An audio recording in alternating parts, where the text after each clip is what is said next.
Okay, I think we're live now. Let me just double check. Hello. Hello. Oh wait, there we go. The Mahjong music was off. Anyway, Oh.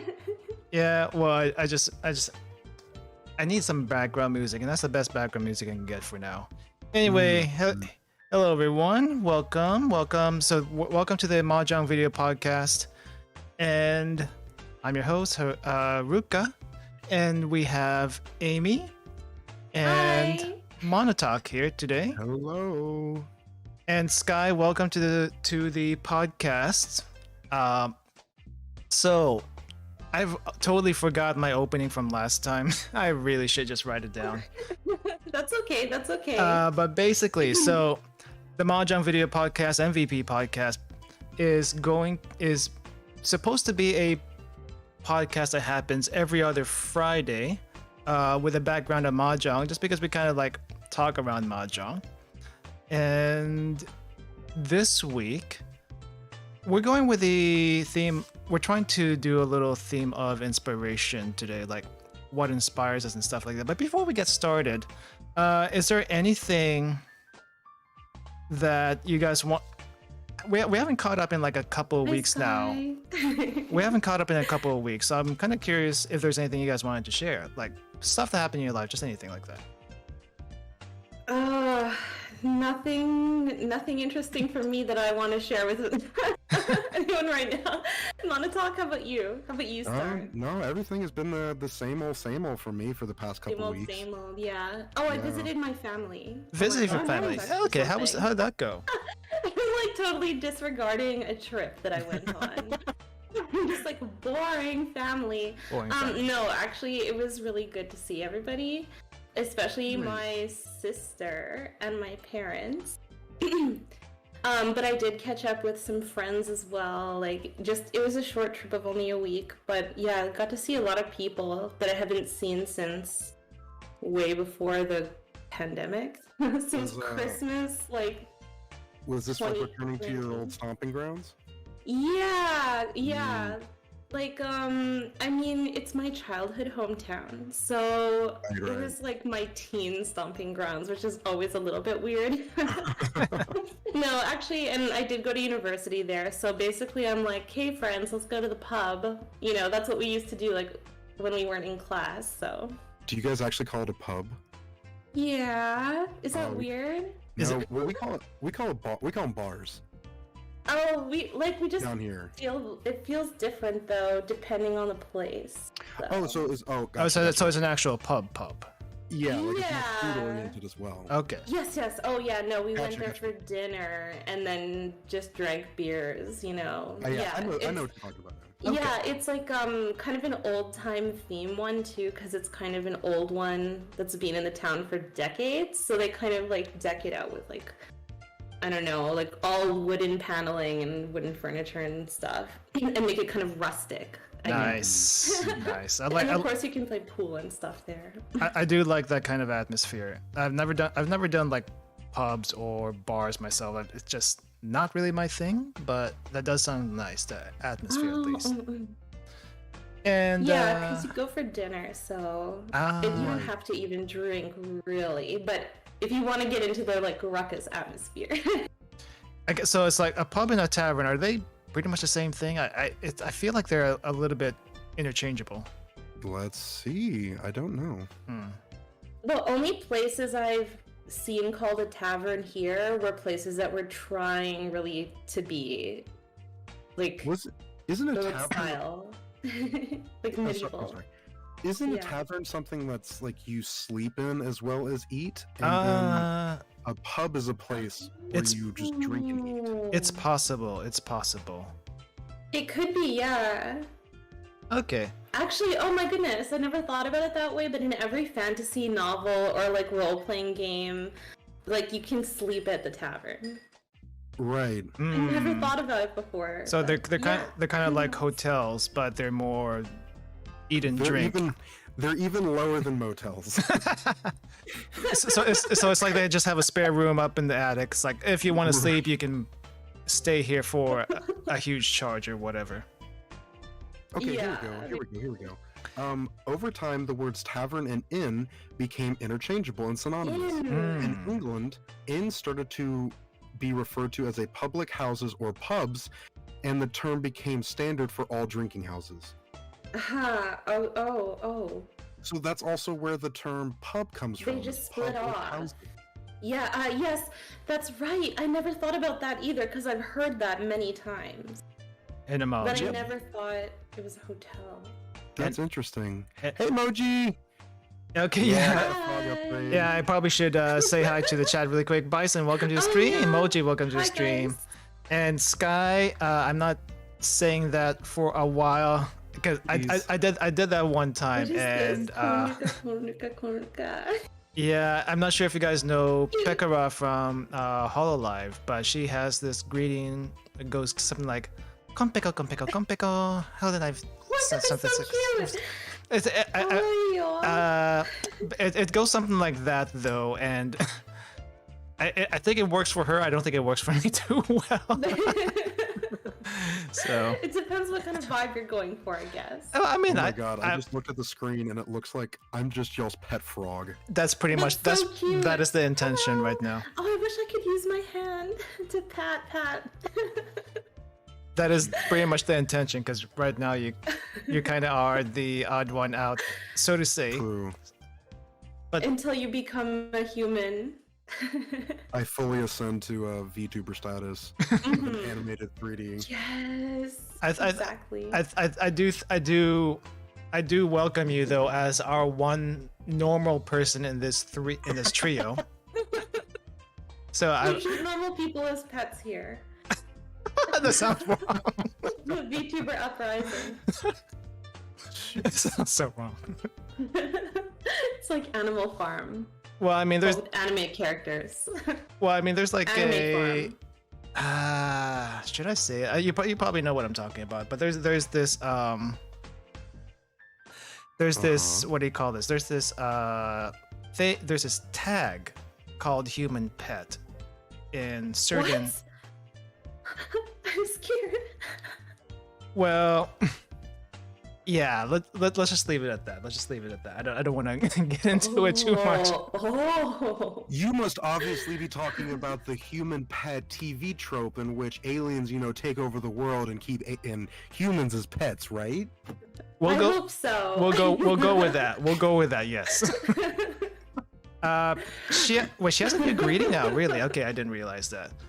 Well, as far as what I've been up to for the past few weeks since we've done this last, nothing much really. Though I am kind of slowly working on updating the channel. It's like some friends talk to me that I probably should do some updates, probably focus a little bit more on certain things. So I'm working my way towards that. You Also, got some feedback? well, yes. I mean, I didn't ask for it, but Okay. it just came up in conversation. It just Unsolicited. unsolicited, but very much needed because it kind of snapped me out of a funk, basically.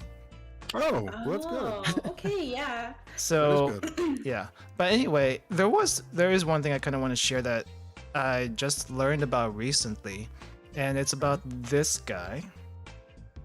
So this guy, I'm not sure if you can see him on the screen. Oh, now I can. Yeah. So apparently this guy is a VTuber from Nijisanji, Japan. His name is Leos Vincent, and the only reason why I bring him up is because look at this guy's face. He's basically so he's supposed to be like a mad scientist, right? But what I didn't realize is the archetype as far as this what he looks like and how I look like, we're kind of similar. I feel like we're similar. It is similar. It's a look that it's a classic look, I guess. And I mean, this isn't the first time I've seen another scientist type VTuber be to look like me, basically, though. But it's like, is this a thing? It's like I didn't even look. I didn't even look at anyone else to come up with this look, and yet here we are. And it's the same type of profession, so to say.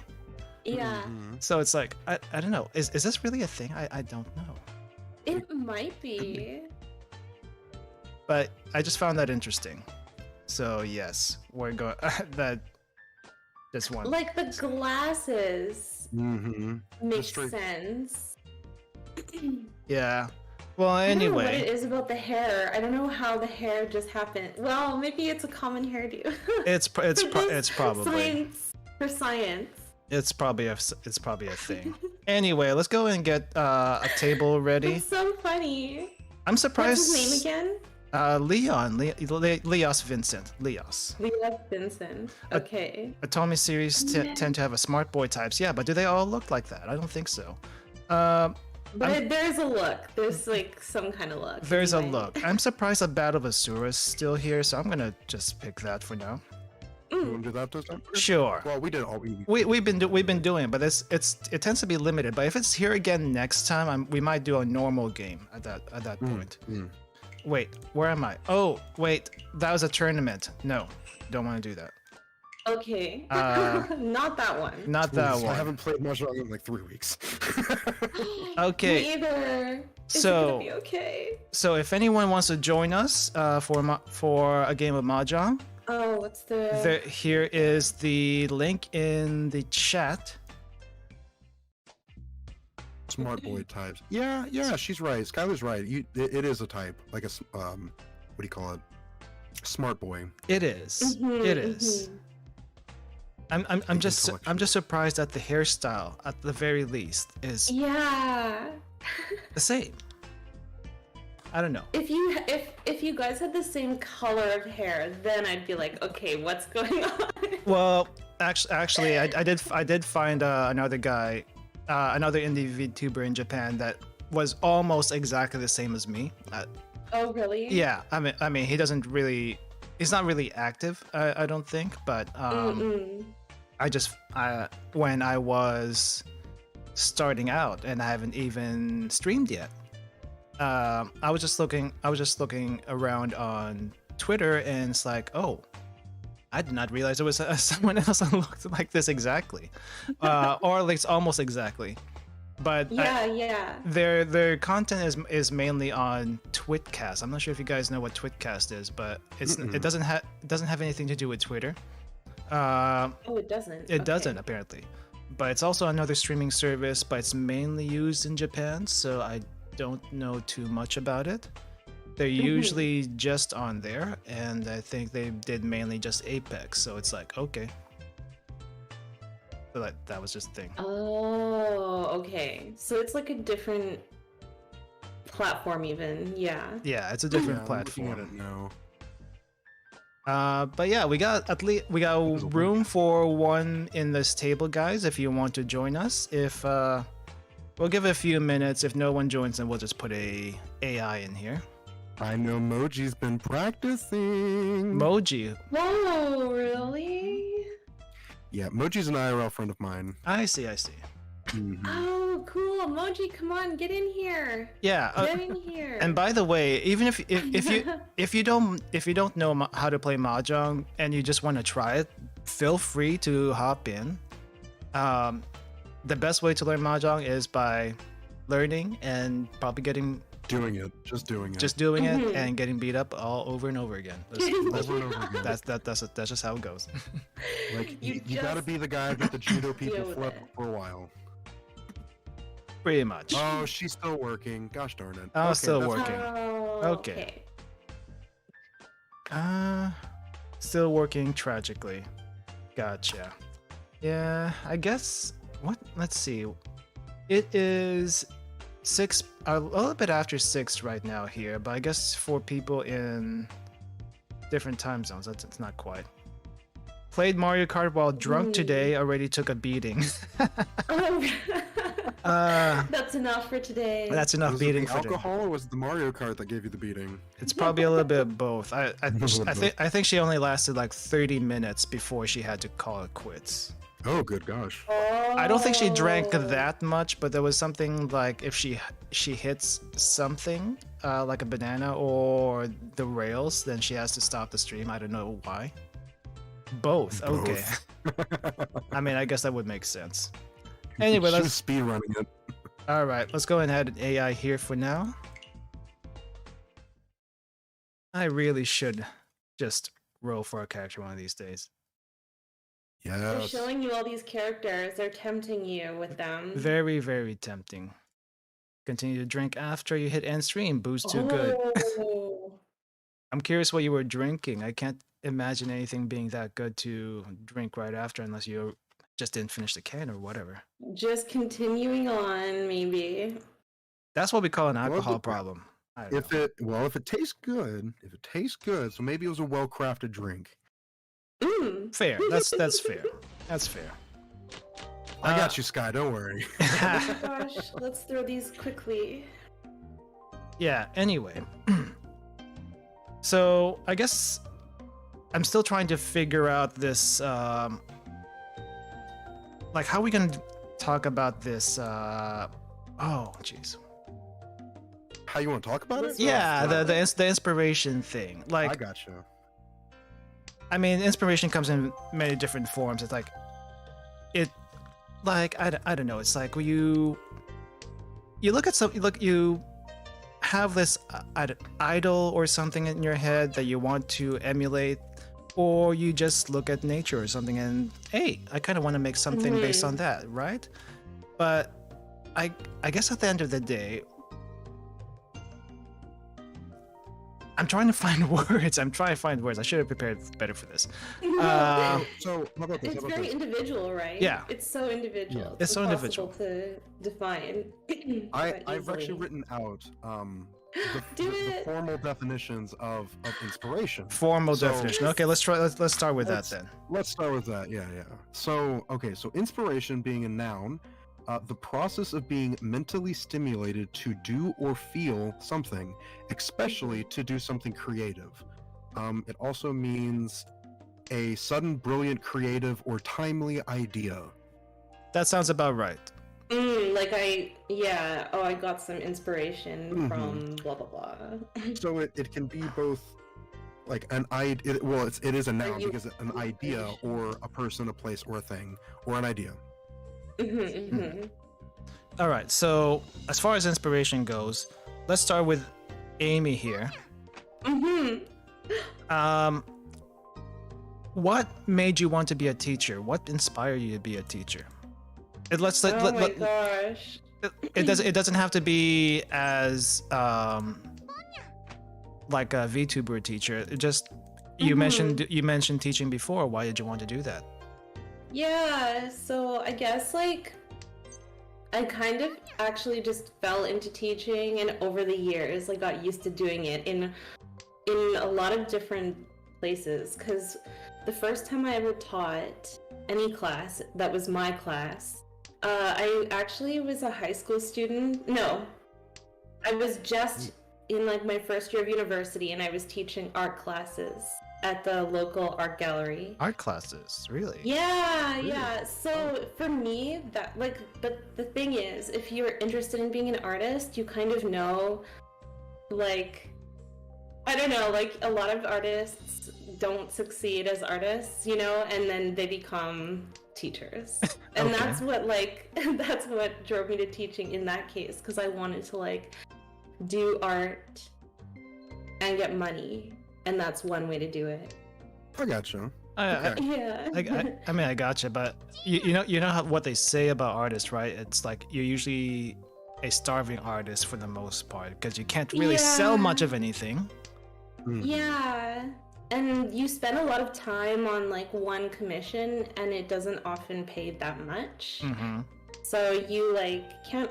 Yay! Oh wow! No. But yeah, so like.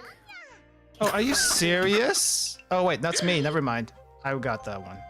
Oh, nice. You got it from the AI. Yes, I got that one from the AI. Okay, that's ideal situation. Ideal Yeah, situation. I thought that ideal. one. I thought I got hit. And now you guys have to destroy each other. Yes. kinda But like, I just.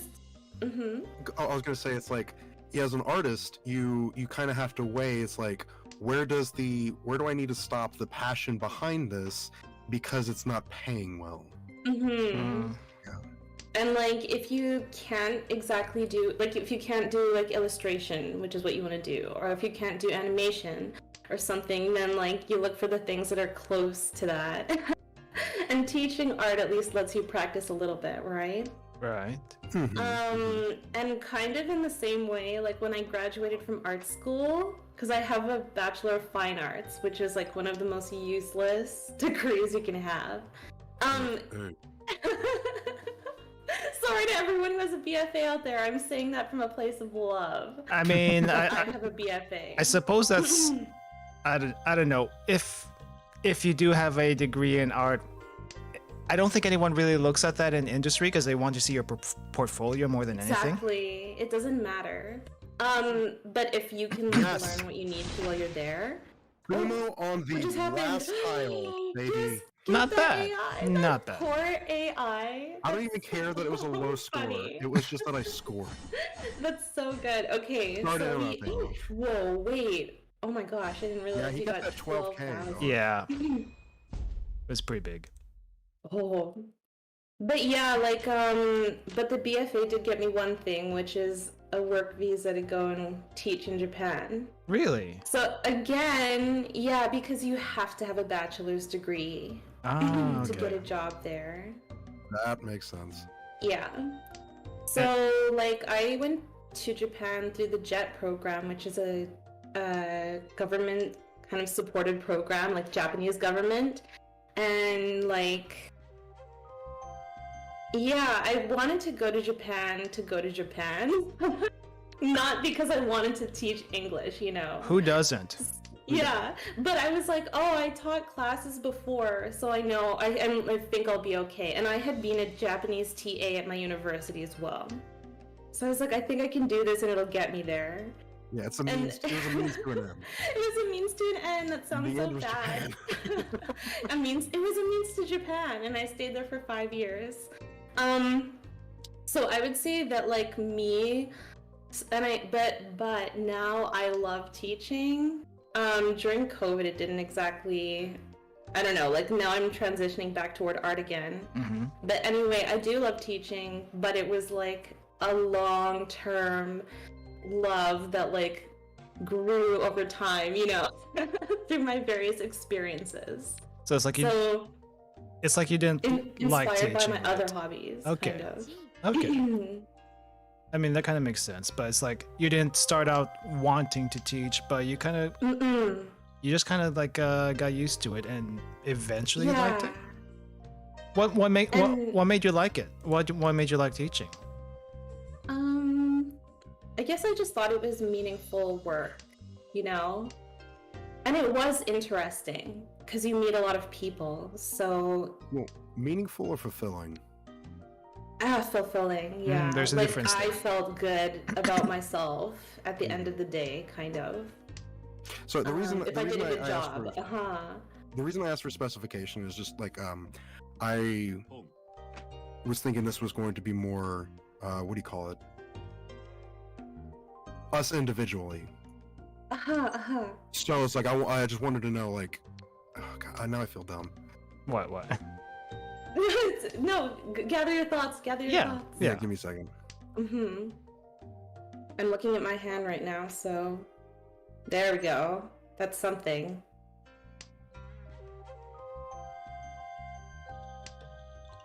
Okay, and just to give you a little bit of context for like where I had come from previously, while I was a student, so before I got the bachelor's degree and was able to go to Japan, I did work part-time all through university, and I worked in retail.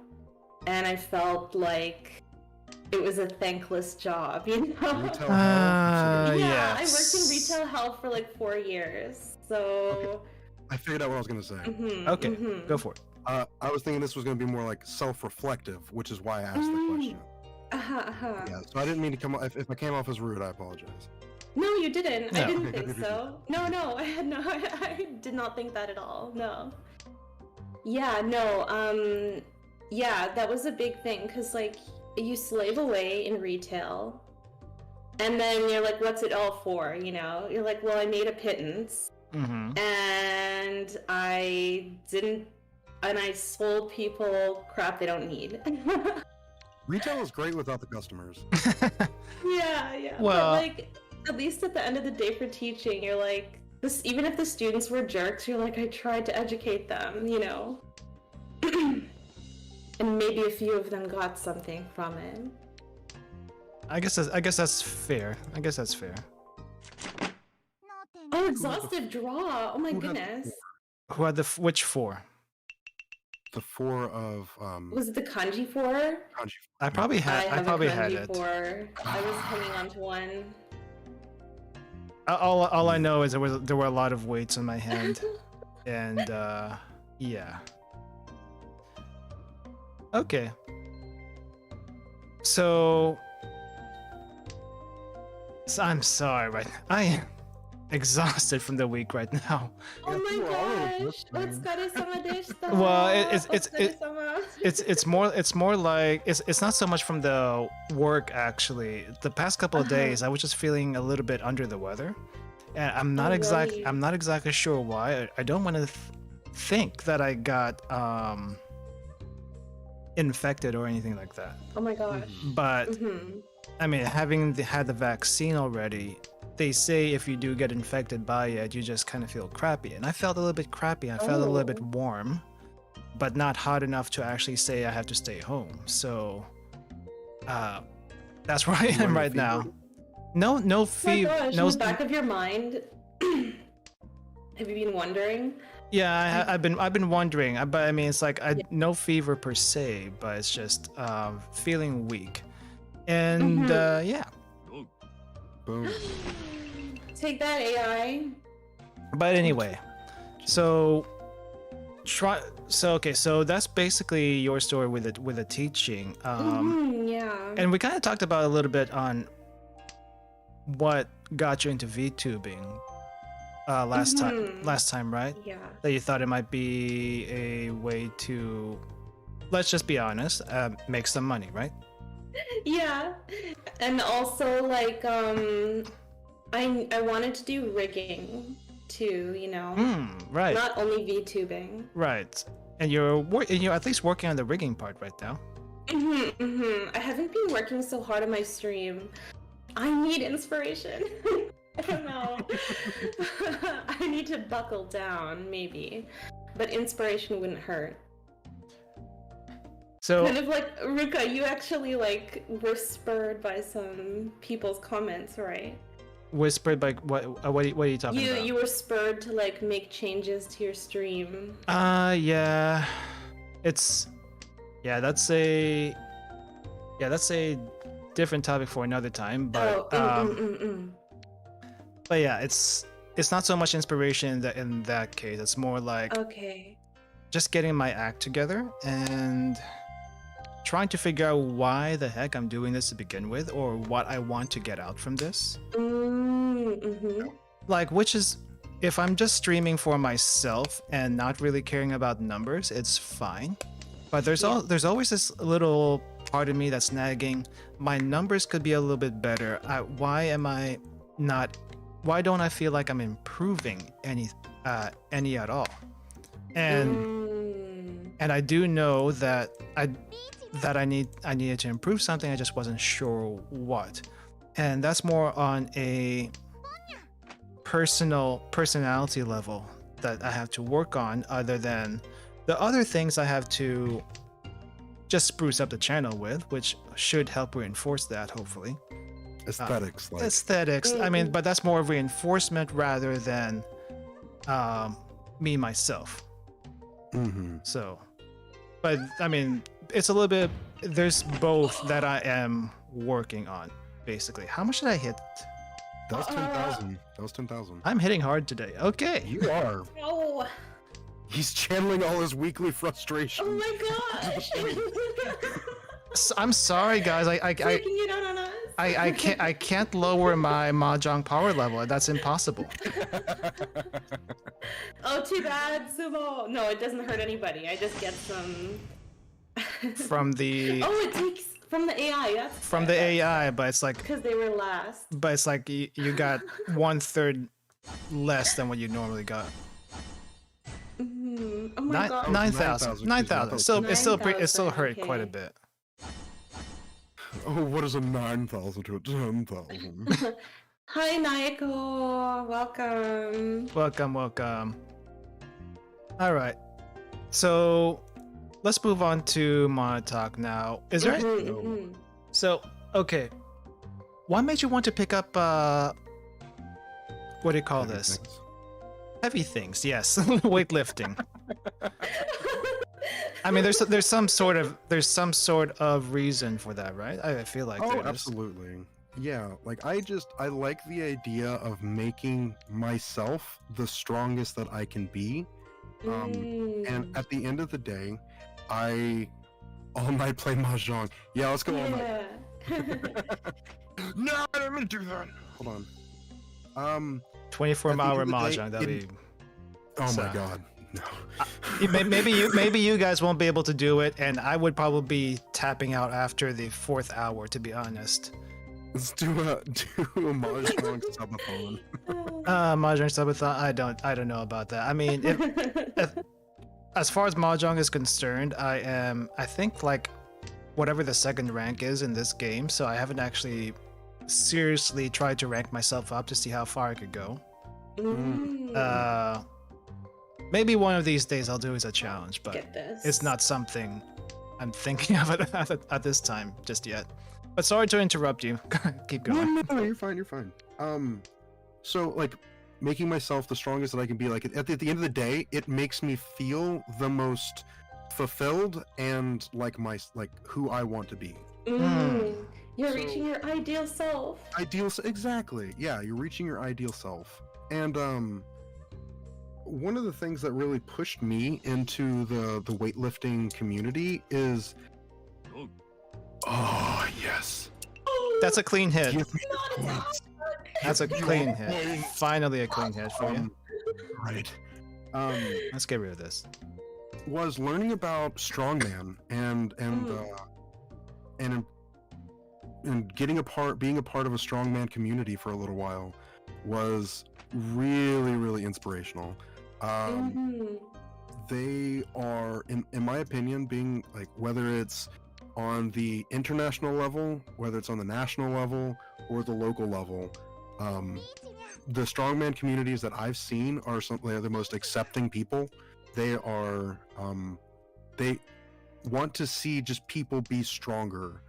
So if you come into the gym that they happen to attend and you pick up something that's 130 pounds, okay, or you get let's say your bench press is 30 pounds, okay, but over the course of like 3 months you've like consistently been improving your you've been practicing this movement and you've been improving your muscles, and now you're at like a 60 plate or a 60 pound bench press. It's just like cheers, bro fists, and high fives.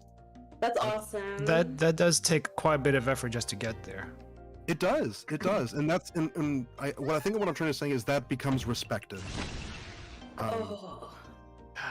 Yeah, they're respecting your true effort and like Your what true you've effort. achieved. There you go. Yeah, It's not about how much you lift, it's how much work you put in. exactly. Like I can't okay. So there is one black sheep that I found. Okay. CrossFitters are just competitive as anything.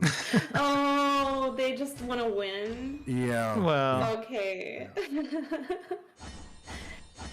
Wait, what kind of activities do CrossFit people do? Like, CrossFitting combines like a lot of Olympic lifting, some well, not really some powerlifting, more powerlifting techniques, and then a lot of conditioning and endurance stuff. okay, yeah. So like you'll do your clean and snatch, but then you'll jump over the bar 20 times and do burpees.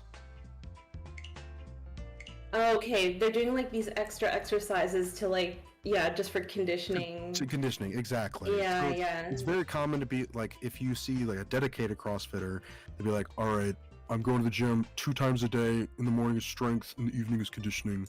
Oh. I'm like, that's so much work. That's so intense. It's like, do you guys? It's like, do you do anything else besides lift? I don't know. Oh no. I feel like I think are there actual professional lifters where that's the only thing they do? They don't have a job outside of that. Yes, absolutely. Oh, they can. Yeah, they can make enough. Go down the rabbit hole that is fitness YouTube. And you will find exactly that. Like people who win World's Strongest Men tournaments, they become YouTubers and just, hire somebody to edit the videos. We gotta. Michael, hi. Nice. Michael. Nice. Oh, but you can choose from so many different outfits. Yes, I remember that. Okay, so they're like, they're making money off of their YouTube channels, etc. That makes sense. And it's because they've just accomplished something in the world of strength sports. Yeah. It's like a football player. They've accomplished something, so now all they do is use their social media to make money, or in addition to what they have to do. Or like T-Pain. T-Pain doesn't need to stream, but he is a hot streamer right now. And he's basically a hot streamer because of what he did in... What did he do? He was a music artist. Okay. That's probably the only reason. Otherwise, his name was out there already. Yeah, his name was out there already. Yeah, but he doesn't like have to do anything. But okay, but back on the topic of lifting. Yeah. So God, what is his name? His name is Robert Oberst. Okay, and he's one of the I guess you would call it pioneers to use social media, to use T-shirt sales, to use that to fund strongman, your strongman training and such. A lot of people, there's one guy out there named Eddie Hall. He used to own a security business. He sold that and dedicated himself to strongman and ended up worlding 2017's World's Strongest Man. That's awesome. Wow. And that's all he did. He would go to the gym, go home, go to the gym, go home, go to the gym, go home. But he could because he was pumping it with his lifting videos and his lifting stuff. That's quite impressive. There is money to be made. It's just you gotta have the right networking. That's what it comes down to. Because you can't just win. Well, I mean, depending on the tournament, I'm assuming, but like. So, like winning World's Strongest Man, that gives you access to like Hollywood. That gives you access to like other strength, like endorsements and such. I see. I see. Yeah. So you can be sponsored by like. Have y'all seen the energy drink Reign? No. REIGN. Never heard of it. Okay. You can be sponsored by like like Nike, Adidas. Right. So it's never about prize money, it's about exposure. Well, exactly. Yeah, I mean, not that everyone is just trying to be famous, but that's nice to be. And you can definitely tell the ones that they're trying to be famous versus the ones that are like, I have a love for lifting that I want to share with the world. Yeah. And those are the people, the genuineness. That's what I want to watch. Okay, done with that. Okay. I know what I'm looking for. Sorry, I'm in. Oh, I shouldn't say that. Never mind. So when you saw Strongman, was it in person?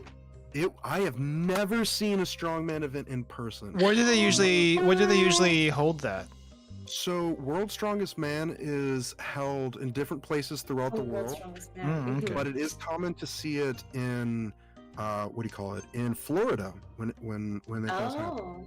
Florida of all places. Right. And the thing is, it's so hot. That's down the thing. there. That's the thing. Why? Oh God. So, like, there's also big strongman like national tournaments all over the country.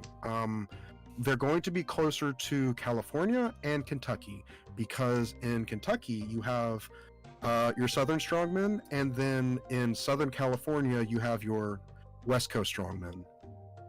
Oh, okay. So it's a different region for each of these competitions, or? It's just in America, those are the two big places that are that have like a strongman communities. I see. So you saw it on TV, and then maybe you had said that. I saw it on TV, and I saw it on YouTube. A lot of the stuff I started doing was grip strength related. So that led me to a YouTuber at the time. This was before he became World's Strongest Man in 2019. His name is Martins Lises, and I started watching a lot of his videos and getting into really. That could have been more than that. I canceled the Ricci by accident. Oh really? Oh no! I've been there. And then grip strength led to those other videos. So because of YouTube, I got into strongman. That's really cool. I mean, YouTube is pretty good about at showing you stuff you want to see. So it's like, okay, strongman stuff, weightlifting stuff, yes. And then for me, it's like a bunch of travel and food videos. Mm-hmm. So yeah, I would say that YouTube's algorithm is aggressive enough to really capture your interests if you search for them. Oh, on yeah. their platform. Mm-hmm. for better or worse, it is. For better or worse, For better or worse, yeah. I mean, like seeing a video can be really, really influential. Like it can. It very well can. Yes, there Like was. Oh yeah, go ahead. I was gonna say there's a gripper that I have a goal to be able to close it in a while. I don't know when it's gonna be. I keep moving it back, but I don't know. And it's called the Captains of Crush #3. Captains of Crush. Yeah. And Sounds it's just pretty a epic. regular- It it's a sounds regular epic. gripper with it sounds epic. Yeah, Yeah. It is really cool. I'll post a picture of it here in a second. 300 and And, 800. What the heck? I've never seen points these small before. That's what she said. She said nothing of the sort.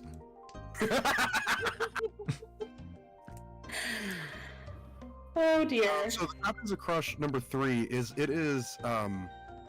I guess you would call it's a benchmark. So you get on a list if you're able to close the #3. For men, it's the #3, and for women, it is the 2 and the 2.5. Okay, yeah. So it's like a setting, I guess. Yeah. So let me actually get. No, it's my I'm turn. imagining them. Hi, sweet angel. Welcome. Welcome. You know, okay, Montauk, sorry, another tangent here. You did mention there is a women's lifting. Not many people think about that. When they hear lifting, they usually think it's a guy's thing. Mm-hmm. And, Oh no. yeah, and I'm actually yeah. reminded of this thing that happened in the Olympics this past week. There was a well, in the Olympics they have a women's lifting category, and the one that won the gold medal for their I don't know if it's different classes, but at least I think it was around the 55 kilogram class. Mm-hmm. It was I can't remember her name, but I think I know what you're gonna say. Yeah, so I don't remember her name either, but it's like the first gold medal for the Philippines was won by a female lifter. Mm-hmm. Wow. I want to say she was. I definitely think it was the 55 kilogram. Yeah. But I saw that when it happened. I was You just like, saw it. Oh heck! Oh yeah, dude. I was probably doing something else when I said it. No, like, I want to talk. When it comes to lifting, I don't care what it is. Like I want to see people like prove and be their best. So I'll watch it. I'm an equal opportunity watcher when it comes to weightlifting. That's great, but it's like I mean I don't. The reason why I bring it up because you mentioned lifting, and I also bring that one up specifically because the Philippines has never gotten a gold medal, and I don't know if anyone's actually at all. Nope. At all. There's plenty of crazy. silvers. There's plenty of silvers. But that's the first gold ever. So that's actually kind of historic for that country. The only reason why I bring that up, the other reason why I bring that up is for a lot of Filipinos, myself included, it's a big deal. It's a big Yeah. deal. It's a big deal. It's like we can add something else besides the Miss Universe pageants and Manny and Manny Pacquiao to our list of achievements. Manny Pacquiao. Yes. we can now at least add a gold medal in women's lifting. So Isn't Manny Pacquiao a senator now for the Philippines? and he still boxes, I think. So he's a boxing senator. Wow. Oh my god. It's kind of like the mayor of Earth. What's this guy's name? Is a comic book character. I don't know. What? Mayor of Earth? Yeah. I forget his name, but he's basically this huge shirtless guy in a comic book, and he's the mayor of Earth. Okay, I don't remember. Mike Hager, sorry, that's it. Mike Hager, the What? mayor of Earth. Mike Hager. Yeah, something like that. I don't know Well- where I was going with that. No, okay, well that story though about the Olympics is like perfectly fitting for this podcast episode then, because that is gonna be a major inspiration for so many kids. Oh yeah. Imagine all the little Well, kids. Or not just anybody who wants Or to lift, anybody in general. anybody who wants to be a weightlifter. Yeah. Like Mhm, a mhm. 65-pound person coming in there. I think it was 155 kilograms that she lifted. Let me double check. 'cause Oh my God. I wanna make sure that I give think her, I think she scored a total of 100. No, not one. Not. I want to say it's 195 or two something that was a combined thing. Okay. combined. What's Yeah, the highest? I don't know. The highest that's ever been done. Oh, I see. We're just talking about like kilograms?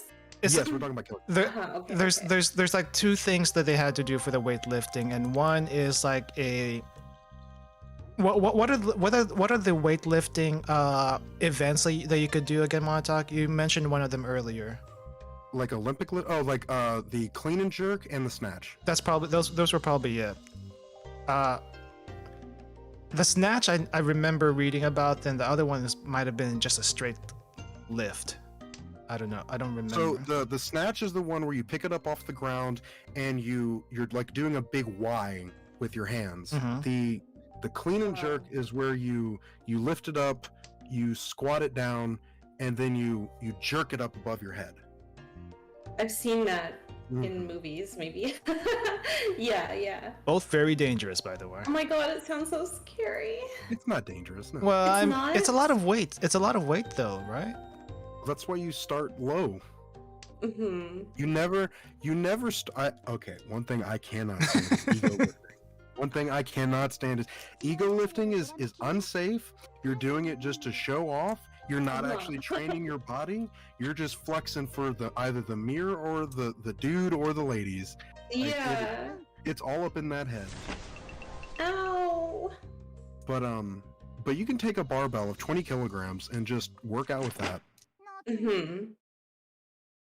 And then you can add. And then you can add. And then you can add. Who had the two? Which two? Two bamboo. I don't think I had it. You did not have the two bamboo, little foo? I don't Oh my remember. gosh, I had clicked away and now I don't remember. I don't remember either. I was trying to. One of us must have. One of us must have, I Maybe just- Nyko could have. I don't remember what No, Naiko maybe had. not. But anyway, back to the story.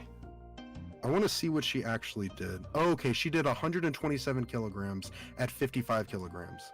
120. Okay.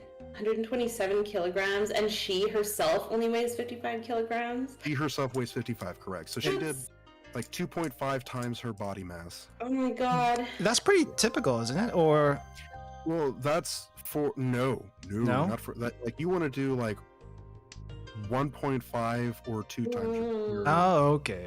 That's Oh my when you God. get to Olympic lifting level. Yeah, Okay. yeah.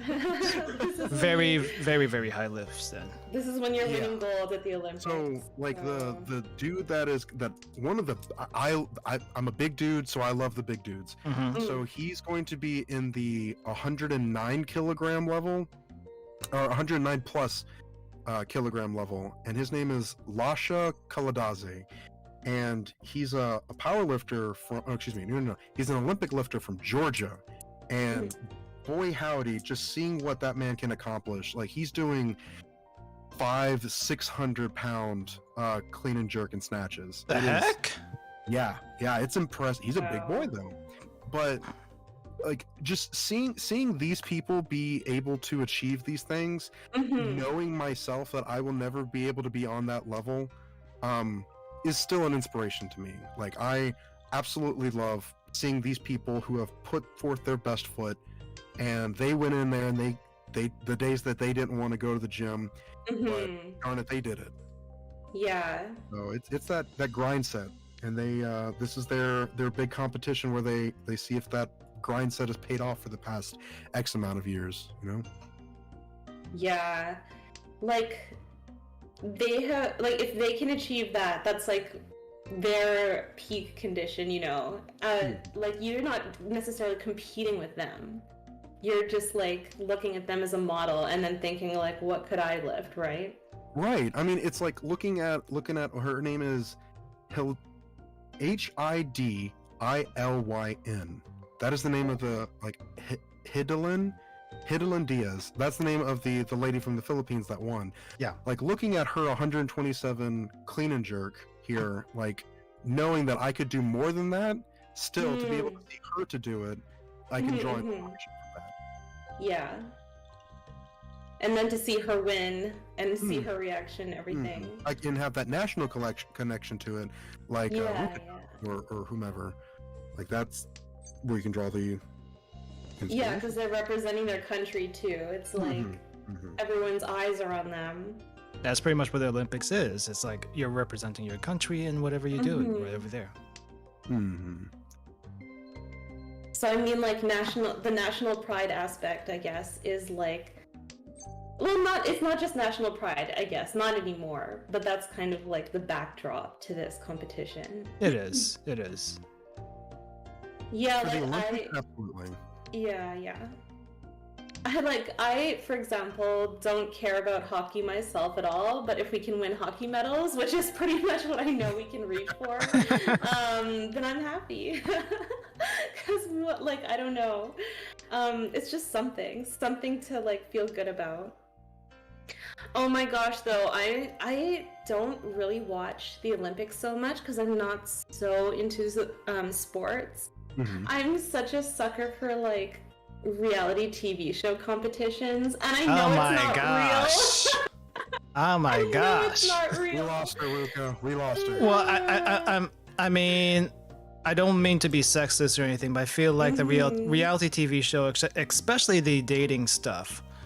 Not that. I don't watch that stuff. What do you watch like, then? Singing competitions. I watch like The Voice. Okay, so like that's more universal. Yeah. That's more universal. But yeah. But I still, feel like probably a lot of girls watching it, I guess. Yeah, I mean, it's just, I don't know, when you talk reality TV, it just maybe at one point it might have been actually good, but just so trashy these days. I feel like it's so trashy these days. It's hard to keep watching. Yeah. No, like, I watch like reruns from a long time ago and stuff like that. I definitely think like there's different tiers of trash TV or reality TV. We call it trash TV. Well, pretty much. Yeah. So like, what is it? America's Next Top Model. That's a reality show. Oh god, yeah. But I mean, it's a good one. It's a good one. But the Jersey Shore. No. I've never seen anything about that, but I get the feeling that's kind of, it's supposed to elicit some sort of that's crazy. It's like crazy people. Yeah. Well, the reason I say the difference in like America's Next Top Model is because that's a competition where, you know, people are trying to be better than themselves and the other people around them, but it's towards a specific goal, which is, you know, being a model. Yeah, like that. I usually watch the fashion ones, which are more like sewing ones. I watch the sewing ones. Or like the like one where they make the monster masks. Monster Mask? What Monster Mask? I did not watch that. Oh, dude, let me find this. No, like, I'm thinking Project Runway. Project Runway, RuPaul's Drag Race. Like RuPaul's Drag Race a lot. I do too. I never washed it myself. My mom washed it quite a bit back in the day. I guess it's interesting. It's just not my thing. Oh, exhaustive draw. You didn't have anything at all? No, I'm pretty sure I got one. Okay, yeah. I posted a picture of the gripper in the Discord. Let me see then. Let me see.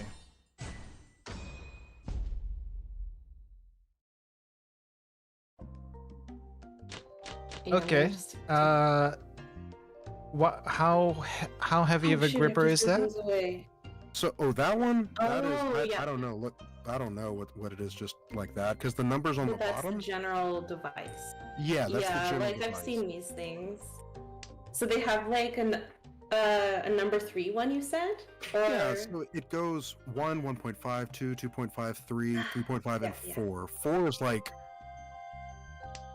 I think there's only 6 people in the world that have closed the number 4 capital. Oh. It's like a specialty item. Let me pull it up. I'm still trying to figure out what is grip strength. Practically speaking, everyday life. What is grip strength used for? Do you open up a jar of milk? A jar of milk. Jar of milk. I don't think I've ever opened a jar of milk before. Oh my god. Okay. What I meant to say is, have you ever opened up a jar of pickles? Have you ever twisted open the cap on a milk can? I ask people to open them for me. Yes, I have. Yes, I have. Have you written with a pencil? Yes. Oh yeah, so yeah. You're using your grip strength. Right. You're opening your car door, you know, all that kind of stuff. If you're like a mechanic or something, you need strong. Yeah, that's exactly what I was going to segue into. So, like, different careers are going to have, or different professions are going to have varying levels where they need grip strength.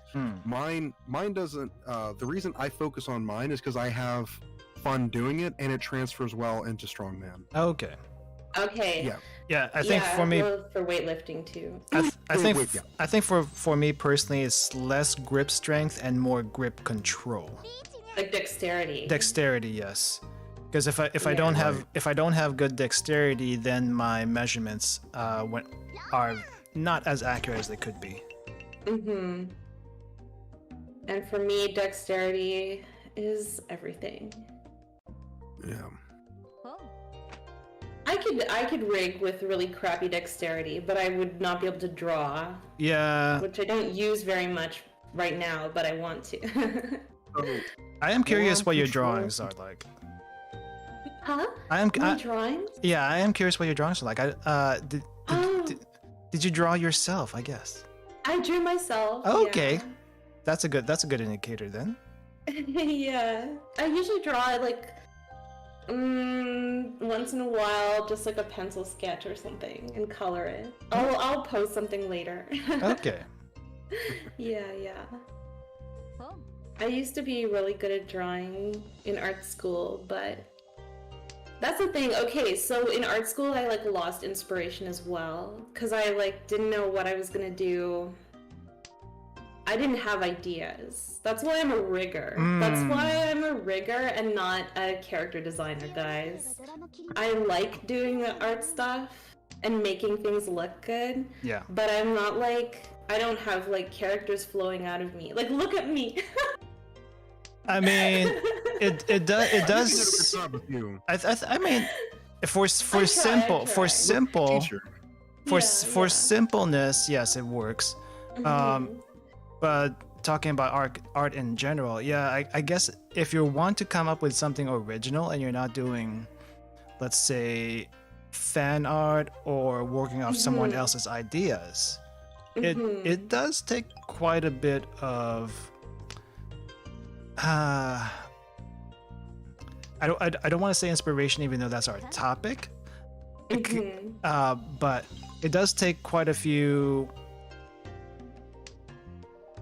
sources of reference, as well as maybe suggestions from other people on how to make things. Yeah. Like I like to feel as though I am a font of overflowing with creative ideas, but I have absolutely zero way of application. I can't draw. Ah, I man. can't. I have Oh, vision, but I lack execution. but yeah, like, yeah, you can be either way, you know, and it stops you. It does. It does. Like I tell you what, dude. If I could draw World Lookout, like Twitter You would should not be the same practice. place.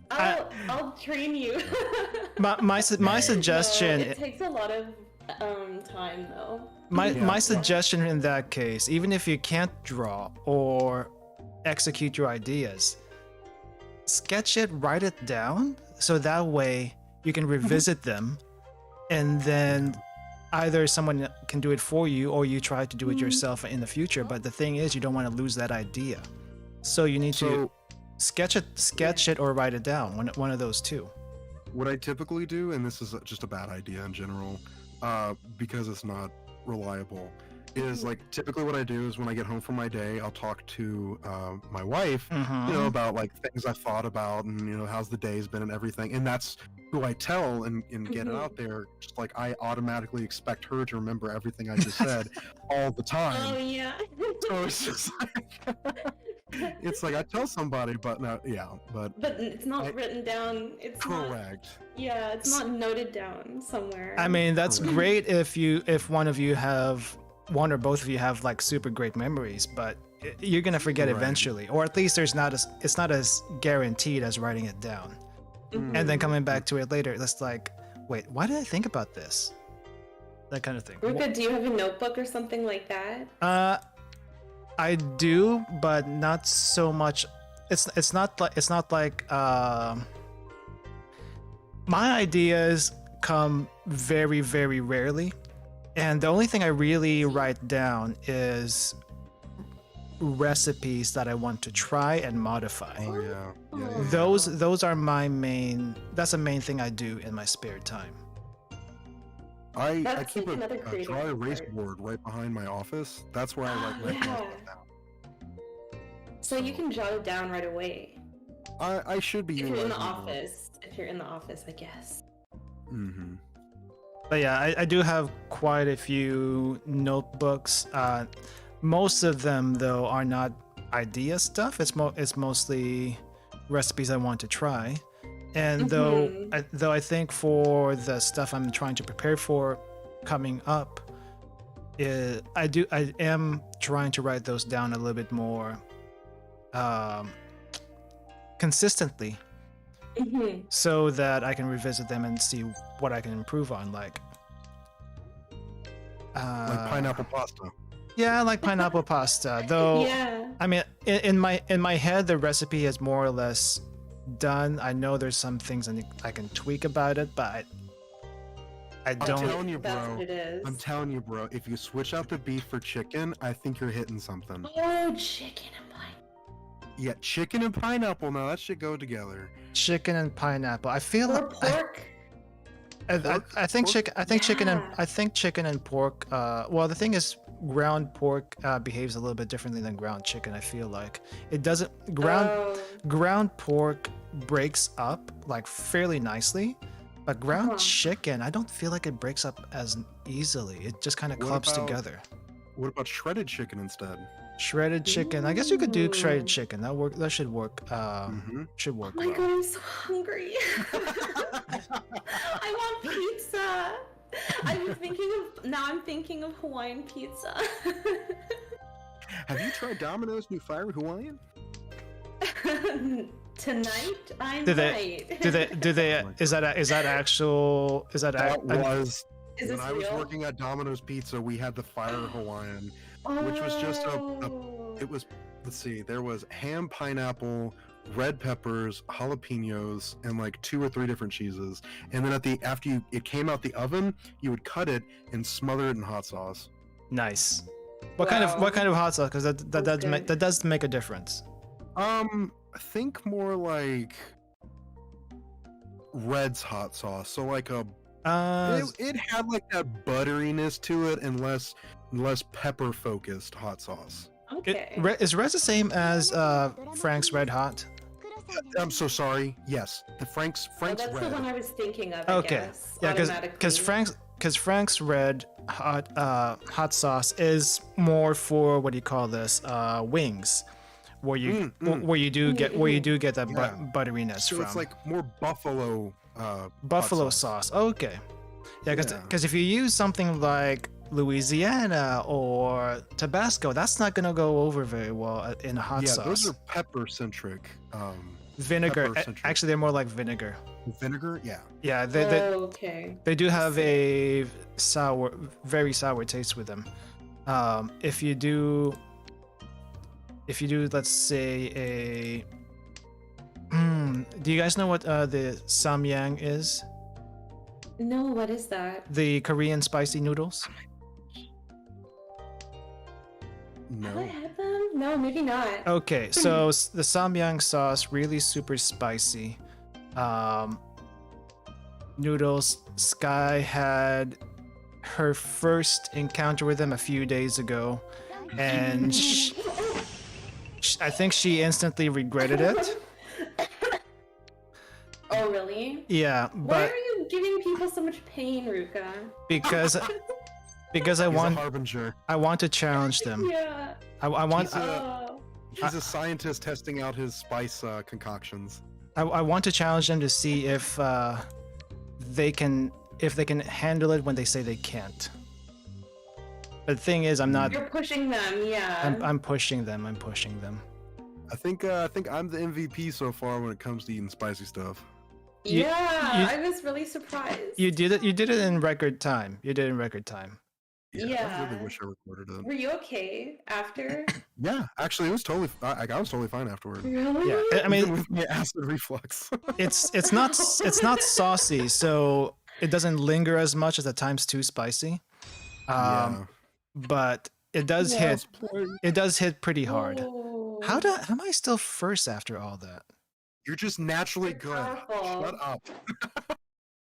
Oh my goodness, look at this bikini.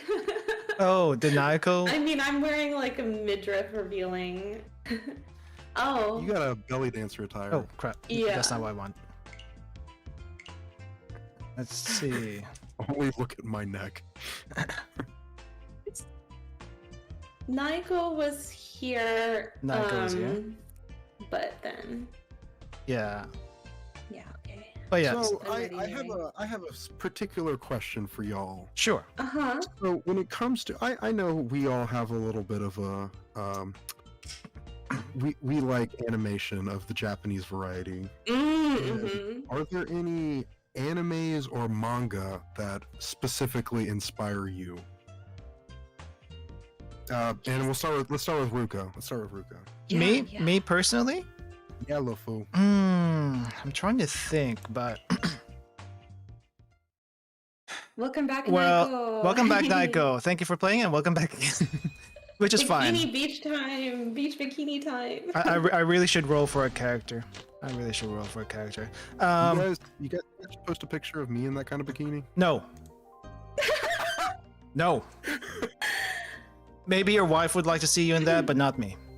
Oh, come Oh on. my gosh, guys, have you seen BoJack Horseman? Yes. Who's that? That's what I'm picturing. Who's With that? A bikini and a frog. It's a North American animated, like it's a Western animated series, which is like Yes. kind of on the topic of what we were talking about. But everyone is basically like human bodied, but then has the head of different animals. They're anthropomorphic animals, yeah. Yeah, but they're like it's like kind of a weird art style, but like It's super it grows dark on comedy. you. Yeah. Link that. No. Link that in Yeah. the Discord. I'm gonna check that out later. Oh yeah, BoJack Horseman. It That It's stars in Will nothing. Arnett. that reminds me of a dating show that they're trying to do. A dating show. Do you know what I'm talking about? Do you know what I'm talking about? I get ads for things like that because I watch trash TV. I think it might be in the UK or something. I don't know for sure. Uh-huh. But it's basically real people, but they put animal heads on them. I saw that. Yes. Mhm. Is I know that it's not is it the same thing? Is it the same thing minus the dating thing? It's like those are the characters and it's 2D animation. Yeah. Yeah, it's like Odd And- Taxi, except different animation. How'd you like Odd Taxi, by the way?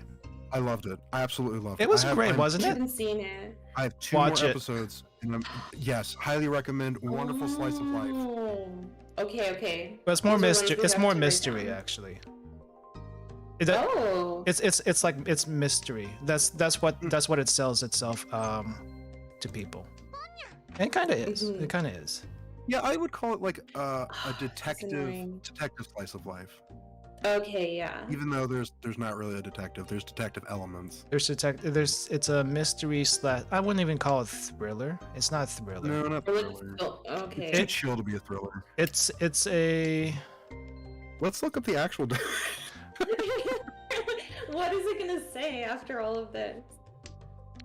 But anyway, as far as anime goes, it definitely. Well, I mean, I've watched a lot of anime that have made me interested in one thing or another. Like Yuru Camp is my absolute favorite anime to date, and Yuricam. it is How do you spell that? you. Let me put this in chat. YURU Camp. Yuru. That is my absolute favorite anime. I still need to watch the second season. Haven't had time to do it. But basically, it is a slice of life anime where the characters just basically camp. That's what the whole series is about. It's camping. Oh, cute! Yuru Camp is very cozy, says Moki. It's very cozy. I love it. I love to chill with it, and it made me interested in wanting to camp in Japan, but don't have the opportunity yet to do that. But in one of these days, I kind of want to visit all the spots because they're all pretty nice. But it's probably better to camp during the winter, and the camping is winter camping as far as the series is concerned, because that's probably the most comfortable time to do it, even though you do need special gear for it. Because if you But they're do, still intense. they do tents. The tents are everywhere. It'd be so cold. Yeah, I Is mean, it intense? it's very Oh. it's intense. It's very intense in a way. Yes, it's very intense in a way. It does have. I mean, it's not like super tense. It's very relaxing, but it does have its moments where it kind of makes you. I mean, there's some tense but not really tense moments. For it's very chill. Okay. Very Alright. chill. I like cozy things, so I'll definitely give it a shot. But Mhm. personality wise, I would probably say quite a bit of the super robot anime that I used to watch.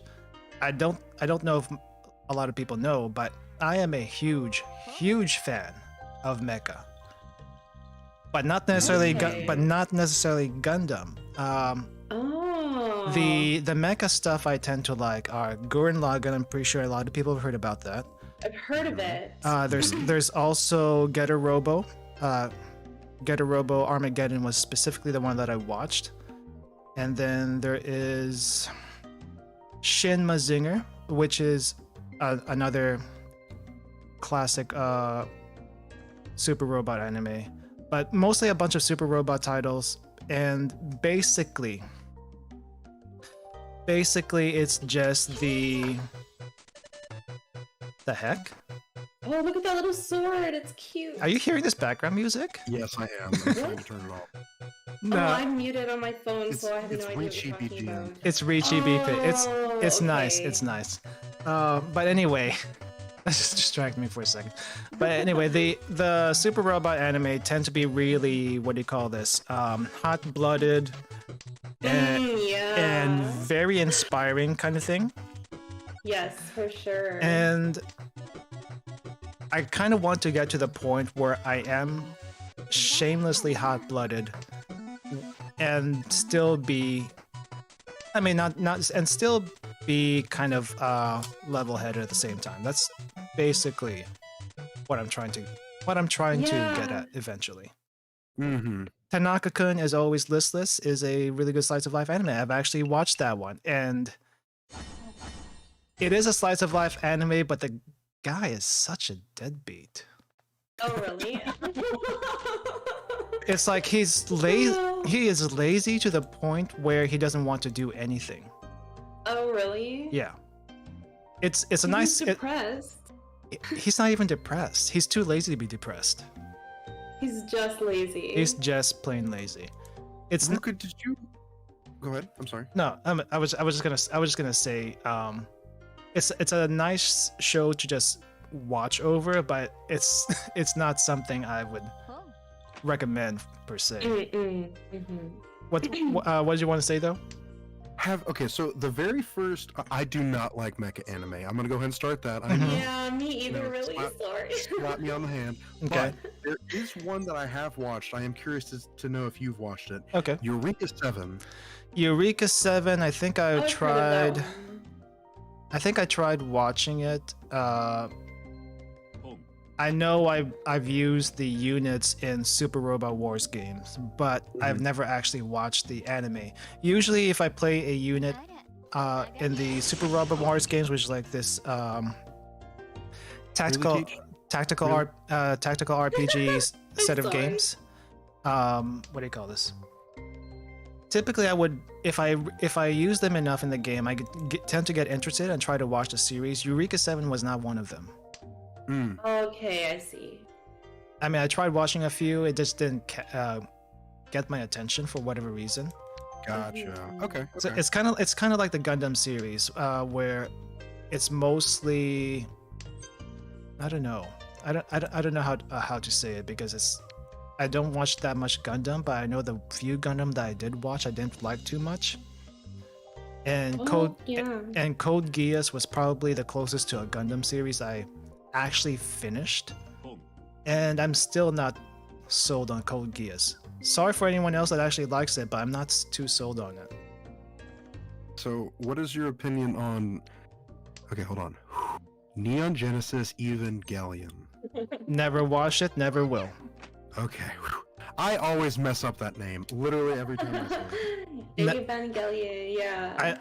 I do have a friend who is very, very what do you call this? Deep into Ava. All the reincarnations of it even. Mm. Yeah. So if they talk about it,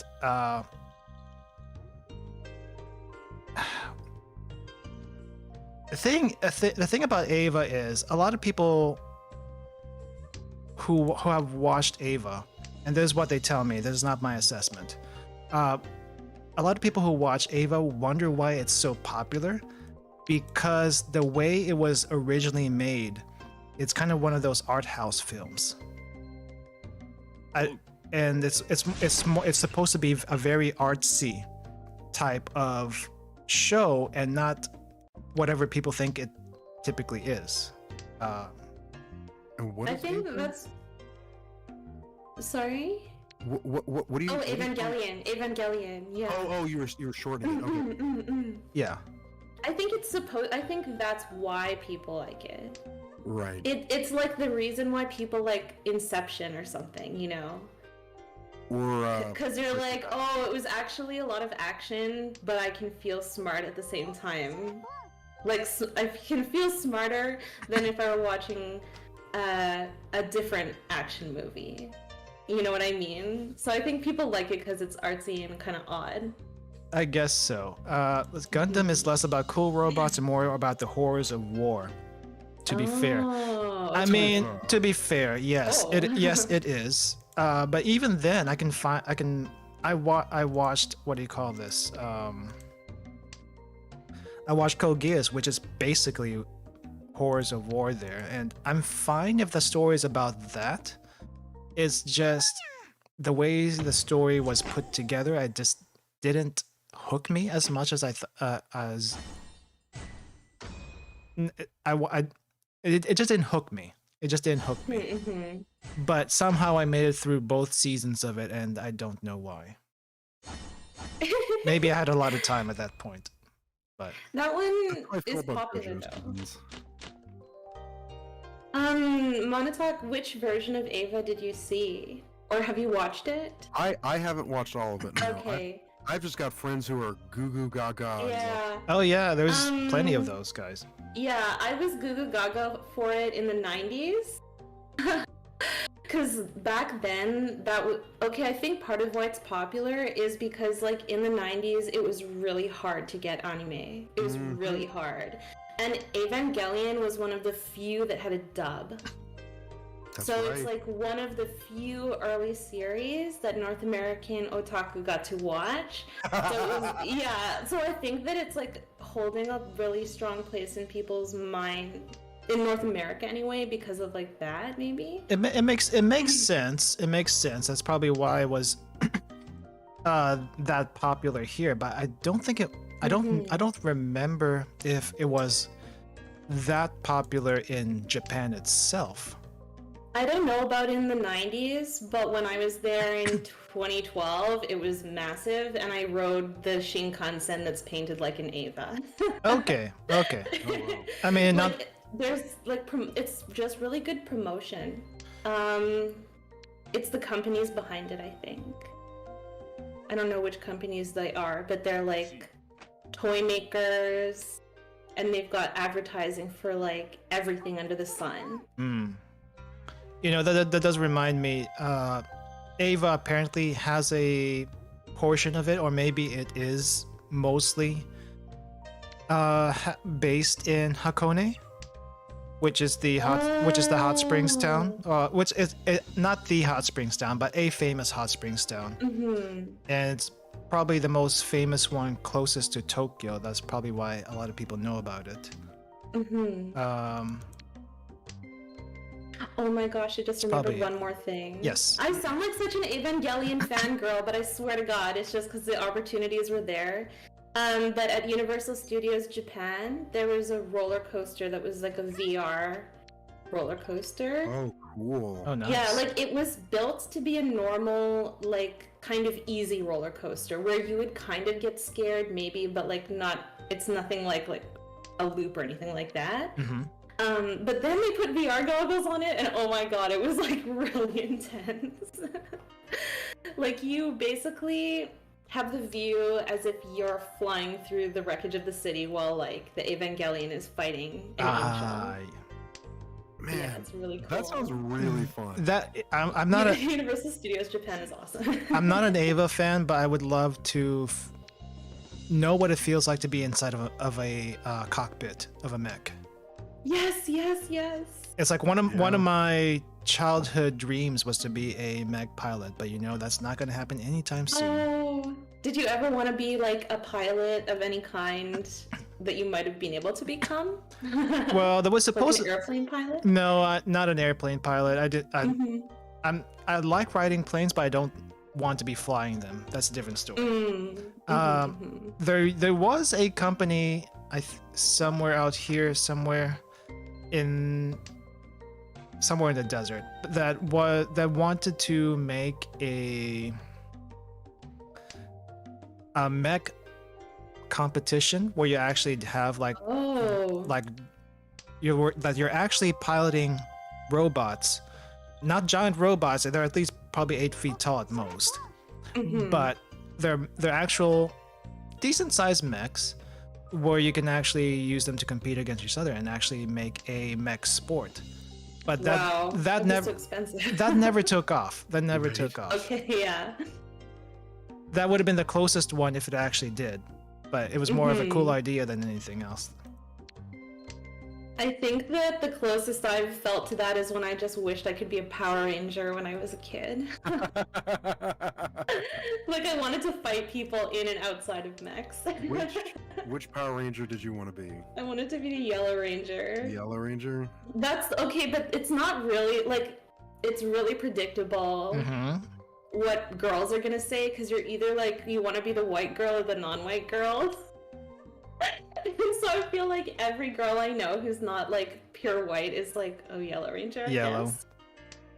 You know, like they have their stereotype of their. Well, they kind of mixed it around in the recent reboot movie, I guess, where like the Black Ranger is no longer the black guy. Because it used to always be that way. I don't know. I mean, it was they did have their tropes back in the day for that. I haven't kept up with it, so I don't know what they do. No, I've it's different. never seen an episode of Power Rangers. Really? What? Never seen an episode of Power Rangers.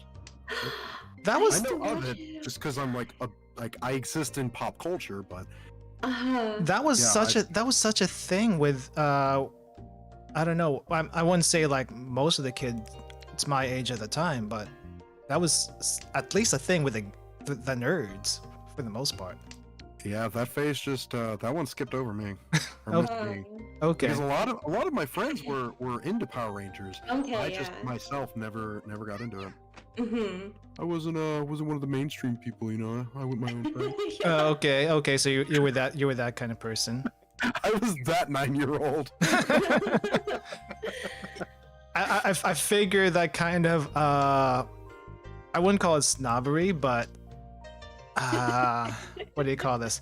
That kind Let's of call it like it is. that kind of attitude isn't really prevalent until at least you're in high school or college. I feel That was like. me in like high school. Nose thumbery. Nose thumbery. Yeah. Nose thumbery. I'm trying to find different words from the usual. I'm trying to find different Power words. Ranger did you want to be Ruka? None of them to Let be me guess. none of them to be honest. Oh really? Yeah. He wanted to be the mech. I want Yes, I wanted to be in the Meg. I didn't care which one. Maybe if I had to pick one, it'd be the White Ranger. Oh, he's like a special one. The white or green one, whichever That's both the same actor. it's the same actor, but the thing is, Oops. green was when he was manipulated, so to say, and then white was when he fully switched over. Oh, because he was a bad guy at first? Yes, he was. Okay, He was. yeah. Oh my gosh, I'm like vaguely remembering this. Yeah, he was. For Monotalk who hasn't watched Power Rangers, usually the Red Ranger is like the leader and Yes. like the alpha male, but then the Green Ranger came in and it's like, guess who's the new alpha male? Who's a new alpha male? Put down his flag. I always had a crush on the Blue Ranger because he was the nerd. He was the smart one. I mean, let's be honest. The Blue Ranger also didn't look too bad. None of them looked. They all looked good. There are no bad choices among them. I guess. I'm sure. I guess. But okay. So since I already mentioned my Oh yeah. my anime, how about you guys? What anime do you guys identify with? Identify with. Well, draw Yeah. inspiration from. Yeah, draws from. yeah. Like I said, I'm trying to use different words here. Inspired you in the past. Or inspired you in the past, either one. Yeah. They Yeah. caught your eye. So there are two that really resonate for me, and I use them both in like everyday life, and I draw inspiration for them, you know, for everyday life stuff as well as some of my own lifting stuff, and those are One Piece, shocker to everybody, Shocker. Mhm. Shocker. and the other one is one called Kengan Ashura. Is that more of a recent thing for you? Because you just recently mentioned it, but I know it's been around for a while. No. Kengan, I've been following Kengan Ashura for a hot minute now. I want to say Oh. like the past 4 years. Okay. I've been Okay. following Kengan Ashura, because it's gone from being Kengan Ashura to being Kengan Omega. Yeah. after- How's the new one actually? Oh, it's fantastic! Oh my Okay. gosh, I love it. I love every single second of it. It's just high octane fighting in a tournament style manga. Dang. So, one of the I'll start with Kengan Ashura because I've recently been rereading it like right before I'm about to go to bed. Gotcha. And so when I do my squats, I envision myself as one of the fighters that takes place in the manga. Awesome. Coincidentally, it's the American. And Which one was that again? Adam Dudley is his name. Dudley the. the Texan, right? He was the Texan, yes sir. Okay. I think he did mainly brawl fighting. He was a brawler, so his I guess you would call it like a quirk or whatever, was he had irregularly strong trunk muscles, meaning his stomach, his core, his posterior chain, like your back muscles, your glutes, your hams, all those were really developed. And he used to play ice hockey, so he was able to throw punches from different angles while being extremely stable. And so whenever I take my squat stance, that's what I think about in my head. I was like, I get like, this is how this character would do these exercises. Anime is good at making characters like that are just like so much larger than life that you're just like, I want that. Yeah, it's really good about that. Like, something to shoot for. Run. Oh no! Amy is about to die. Amy's about to die. But I'm not. That's the important part. So that like that, and then there's other fighters that happen. They I don't know, just they're. I like to think if you are going to say I want to get a tattoo of X because it makes me happy or it inspires me, like you know, there are some fighters in that series I'd be like, yeah, I want a tattoo of that, and but the big one for me, of course, is One Piece. That is a series I followed for a long time, and there's plenty of characters who I just absolutely adore, and I have real world application for me. Yeah, and like you've watched them for so long that now you could even probably say like, yeah, I can feel comfortable putting it on as a tattoo. Yeah. And then a lot of people do that to like remind them. Oh my dead, I mean. Clap. Congratulations. Congratulations, Naiko, for that win. Nice. Oh my gosh, when I was in high school, like now that I'm an adult, things are different. But like when I was in high school, I just like needed to get through the day, and that's why I watched anime, I think. Okay. And like and One Piece was later, but when I was in high school, I watched a lot of Naruto. And like. Okay. Yeah, so like if we're thinking about characters who just like work their butt off, like Naruto is kind of different. I haven't watched the whole thing, but he has like his demon inside him and stuff. Fox demon. Yeah. But like one character I really liked was Rock Lee. Do you guys know that character? I know about Rock Lee. I haven't watched like too much of Naruto, but I do know him. I do know his thing. I love him so much. He's one of my favorites. My friend, my coworker and I, we made a deal, and if I said he would watch One Piece and I would read Naruto. Okay. He hasn't finished, and I haven't finished. I only got to issue like 500 of Naruto. I fell in love with Rock Lee though, dude. That guy just tries so hard. Yeah. And like to excel above like his natural limitations. Yeah. And he just pushes himself and pushes himself and pushes himself. I love him. Yeah, because like he's basically surrounded by like a ridiculous cast of characters who have like ancestral powers and things like, you know, or just like super talent or they're super smart, and he's like, okay, I guess I just have to like work my ass off to keep up with all these people. And his fight against Gaara is so good. Morning in Japan, so you're going out. All right, thank you for joining us, Royal Naiko. Have a good one, Naiko. Also, training with you thought about training with Class 1A in Boku no Hero when you worked out. I haven't seen much of Boku no Hero Academia, My Hero Academia. I think I watched maybe the first season. I also read some chapters up to a certain point. I'm not gonna say for spoiler reasons, but they're training to be like heroes. Yeah, so there is an actual hero school in that series, and I mean, for the most part, it's like it's a coming of age story like anything else. For shonen, at least mostly shonen. Mm-hmm. And it had a really cool old school hero what do you call this, aesthetic, and I think that's why a lot of people immediately took to it, because it's different from your usual shonen anime art style wise. But yeah, basically in the series, everyone in the hero schools have a quirk or some kind of special ability that they can use, but they can use. I've seen the art for this before too. Yeah. I don't think it's unique to just them. There might be different variations depending on the person. But at least on screen, they'll show that person having only that ability.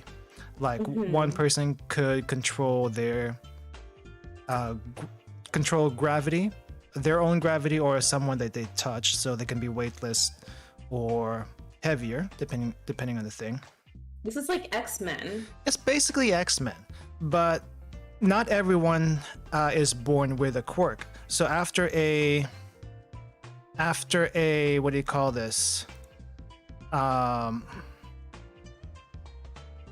After a certain age, if you don't develop a quirk after a certain age, then you don't have one at all. And then what happens? Can you stay there? Well, the thing is, the main character of the series originally does not have a quirk. So, but he inherits powers at the beginning of the series, and that allows him to be, after passing a test, allows him to enroll into this hero academy. And from there, he kind of has to learn how to use the powers that he inherited, because everyone else is already an expert at their power, because they were using it ever since they were smaller. Little kids or something? Yeah. So they're, I mean, not necessarily experts, but they can at least handle it a lot better than he can and not hurt themselves doing it. He on the other hand is hurting himself because he's overusing it and not really controlling it very well. But he does learn along the as he goes. Yeah, he's trying to catch up with them. Yes, he's basically catching up with them. But it's a pretty good series, and it was pretty good up to the point I read. I haven't caught up past that. So, but yeah, I think that's a good primer of what Boku no Hero Academia is. It's basically hero school. They train to be heroes, and just the struggles of trying to become a hero, what it means to be a hero, that kind of thing. I've seen a lot of My Hero Academia t-shirts and like gym shirts in the gym, as well as it's always Dragon Ball Z. You always have some dude. It's basically Dragon Ball Z shirt. It's basically this generation's Dragon Ball Z. Yeah. Without the dragged out fights. But people are using this as like motivation at the gym. Correct. Yes. Yeah. And it is actually pretty motivational. Yeah. At least more motivational than Dragon Ball Z. In Dragon Ball Z, you just watch it to see other people get beat up. That's it. That's it. And lots of yelling. Lots of yelling. Yelling that takes 5 chapters, 5 episodes just to land the next punch. I'm like, what the heck? Dragon Ball Super wasn't that way though. It was actually really good. So that's what I heard. But yeah, if we're describing the old school Dragon Ball Z, that's a stereotype you hear. Super, like you mentioned, it's probably more streamlined, where it actually doesn't beat around the bush. So Monotak, you like fighting anime, and or action anime, I guess. No, action, slice of life. It just depends on what really peaks. Like if it's visually nice or whatever. But yeah. Yeah. Speaking of fighting anime, have you have you read or watched? Geez, what's this thing called? Something Ragnarok. It's Oh, that sounds so familiar. yeah, Yep, it's the Netflix one. it's so it might. Oh, I'm just thinking it- of like all the things that use this. It might have become a Netflix anime recently, but Record of Ragnarok. Record of Ragnarok. That's it. That's okay, right. That's it's it. related. It's so that This is the one. that Okay. that originally started out as a manga, and Okay. no one, I think, not many people really knew about it until it became an anime because of one infamous scene. Okay. One infamous scene at the beginning of the series, which, I mean, if you think about it, it makes sense in context. It's just ridiculous how it was presented. Hi, Mojiko. I want to hear about this scene, but we have someone joining us. Oh, okay. Yay! Yay, we got Mojiko's someone. been practicing, right? Oh, is this Mochi? Yeah, Yeah. that's a very Look at that that's a very character. that's a very nice character. I really should roll one next time. Ooh, you spend money on it. Yeah. I'm gonna spend money. I'm gonna spend money on the game because I'm actually playing this more often now. Mhm. But yeah. Thank you, Moji, for joining us. Let's hope you survive the next few rounds. But yeah, Record of Ragnarok. Do you really want me to describe this scene to you? You sure? Like, I don't know anything about Or it. like, yeah. I really want to know actually. Okay, so let me just let me I can't let me imagine. let me just. What do you know about Aphrodite? The goddess of love. Yes. Yeah. Uh-huh. Okay, so Aphrodite is so basically what the entire series is about is humanity and the gods fighting it out because the gods want to wipe out all of humanity. They're sick and tired of seeing humanity fumble over and over again, and they just think they're useless. So every 1,000 or 10,000 years, they have a vote to whether or not they want to keep humanity around. And this time around, they were so close on getting rid of all of humanity that one of the Valkyries objected to it, saying if that the gods are actually scared of humans or something like that. I need to rewatch it or reread it again. But anyway, it ends up becoming it's a whole tournament arc, kind of like Kengan Ashura. So you have, I think, 10 gods and 10 humans from all of history. Huh. Oh, from all of history? From all of history. Oh, that's cool. So whoever gets the most wins out of that 10 versus 10 fight will decide the fate of humanity. Interesting. Now, Aphrodite herself does not fight in this. She's a spectator. But Aphrodite, let's just say her bosom is so freaking huge that she needs 2 manservants to hold them up. 2 stone golems. 2 stone golems? That's what it says on the wiki. What? They are big buff dudes that hold up her bosom. While she's like sitting there watching? Yes. And there's one scene where the energy from the fight gets a little bit too intense, and shockwaves go out to the crowd, and then her balloon chest kind of flops into her. Oh my god. Wait, is it comedic? Is it a comedic moment? I mean, I wouldn't say the show itself is comedic, but because it's pretty gory. It's pretty gory. But it's like intense. It's a very intense show. Interesting. I'm sure that was all over the internet. It definitely was. It definitely was. And there are many parodies of that support the support scene. Many parodies of that. Oh my god. Look it up. You'll probably know. Yeah, you'll probably I'm see just it. trying to picture. I just posted a picture of it in the Discord. Okay. Yes, it's so it's not as bad as I thought it was. It's bad, but it's not as bad as I thought it was going to be. it's I thought it. Okay, this is like weirder in a way. they're her Because I was manservants. expecting it to be like even more over the top and like funny or something. But I mean, it's just like weird. I mean, it kind of. I mean, it's weird. It is, I guess. What you don't see is the guy she's sitting on. Oh my god. Basically, basically, she has guys everywhere that Okay. does everything for her. Do they like walk around with her? Probably. And then they like form themselves into whatever she needs. I think they're just as is. Okay. You can. She just has like a rest. There's like a chair that she sits in that has a special rest on each side. That's not Just- they're not chairs. Are they people? Do they interact with They're her? people. They're They do people. stuff. They're people. Yes.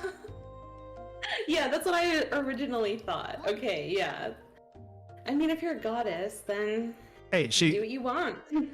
she's the goddess of fertility and love. Okay, so she can do Yeah. whatever the heck she wants, and that's what she does.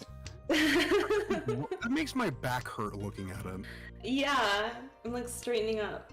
I mean- That's what she- I mean, come on, let's be honest. If you're gonna exaggerate in anime, that's the one thing that gets exaggerated the most. Yeah, like you might as well just go for it at this point. But Just exaggerating it is not enough anymore. but when I was reading it as a manga though, the series is pretty good. It got so intense though that I had to put it down because the arc that was coming, like, if you just read it to keep up with it, the cliffhangers get you. Okay. So yeah. I had to wait until one arc was done with the intent of picking back up, and it never did. So I need to do that. I need to go back to it at some point. But let's just say, for the most part, humans are at a disadvantage. Huge disadvantage. Because I saw the fighters that you were talking about, and it's like Thor, Zeus, Poseidon. Zeus would be like the last boss of the entire thing. Supposedly the last boss. But spoilers, I'll say spoilers already. He's technically not the last boss. There's always something more. Here's a Beelzebub. Yeah, well, no, I mean he kind of cut in line. He just cuts in line. Okay, Yeah, I he see. cuts in line. That's why It's not his turn. that's why he's not the last boss. Mhm. They do give you the roster of all the people who are going to show up at the Oh, beginning. but they probably want to surprise you with Yeah. this like plot twist. Yeah, so I think there's a few characters, at least in the human side, that make you wonder, how is this going to work? And I'll just say it right now because it's one of the most iconic fights, and it's definitely what turns this whole thing around. At- Don't give us a spoiler! Don't give us a spoiler! I'm not gonna. Well, it's already on the list, so I'm not going to say how it happens. But Okay. if I told you Adam was going to show up, Adam from the Bible, how would you think he would do? Did he do anything? That's the question. He would just be naked, and he would be using his fists. Yeah. At this point, you just have to read it. At this- Okay. I'm looking This at naked guy comes the out. I'm looking at the human representatives. Jack the Ripper, Buddha, What? Nikola Is he actually Tesla. that good at? Wait, what? Wait, Buddha? I thought Buddha was What with the are they God gonna side. do? It says Buddha on here. He's a Okay. human. He's a human representative. Leonidas. Wait, what? Okay, well, Leonidas like was a fighter, Mm-hmm. Yeah. but what is like? Gregory Rasputin. What are these people gonna do? I guess they have like magic or science or like. I don't know how far they are right now in the manga, but yes, Rasputin? there are some names on the human side that does not make sense. Sakata Kintoki. A samurai or something maybe. Japanese folk hero from the Heian period. Uh-huh. Heian. Heian. Heian period is like like the 900s or something like that, I think. Yeah. But basically, it's history and some in folklore, I guess. I forgot about that part. Cool. That's kind of cool, like, because I think that it is fun to see the random assortment of historical characters. Yeah, but the thing is, would you have thought to have Jack the Ripper as your human representative? Is he a good fighter? I imagine he would just be like a sneaky little coward. I mean, also Rasputin. Who the heck would hire Rasputin on the human side? Yeah, that was a bit. Isn't he is he a powerful magician or something, or sorcerer or something? Well, okay, so real life Rasputin used to be real life Rasputin was either a priest or a monk in the Russian Orthodoxy with a really, really bad rep. He was a mystic. And mystic. They killed him, I think, 3 or 4 times. So the guy, he can, like, come back. Okay. Well, the thing is, no one knows how, but story says he was a very hard guy to kill, and like getting shot didn't kill him, drowning him didn't kill him. He was probably just really lucky. It could be, but it took 3 or 4 tries before they finally actually killed him. Wow. Yeah. But he's very notorious in Russian history, let's just say that. Well, he was the bad guy in Anastasia. He was the bad guy in Anastasia. He was a bad guy in Anastasia, yes. I'm thinking of him with mystical powers. Oh, what was the name of the little bat? I don't know. Oh, I can't remember. Anastasia. Bartok? Bartok, No. that's it. Monotok is I remember. Bartok? Oh, Bartok. Bartok. Is that just Russian for bat? Is it? Is it? I don't know. I don't know. If either. it is, then that's pretty lazy of them. Well, there's lazier names, but Bat. Just bat. but yeah, check it out if you're curious. I will. It sounds pretty cool. It's just be ready for the gore. It's pretty gory. It's pretty gory. Oh, gore doesn't bother me when it comes to anime or manga. Okay, no, but this is like pretty graphic on the gore. Yeah, I don't know. It's like modern day gore, not what we used to watch on VHS. Although, actually, maybe I have seen some pretty weird stuff on VHS too. Holy crap, Mojiko, what the heck are you have here? I don't know. He has power. Too much shiny stuff. Yeah, oh my gosh, you're right. I feel like we got off track somewhere. Oh! The anime! Oh, yeah. Alright, so we did mine. Yes. And we did Ruka's. Alright, Amy, you're up. Oh my gosh. Well, okay, so first of all, I have to say, like, I was inspired just by the anime art that I saw when I was in, like, elementary school, and that's when I got into it. And, like, I was watching things, like, a little bit, like some Ghibli movies and Pokemon and stuff. But then when I was, like, online and saw other anime, my mind was blown. Because, like, have you guys ever heard of the manga group Clamp? Yes.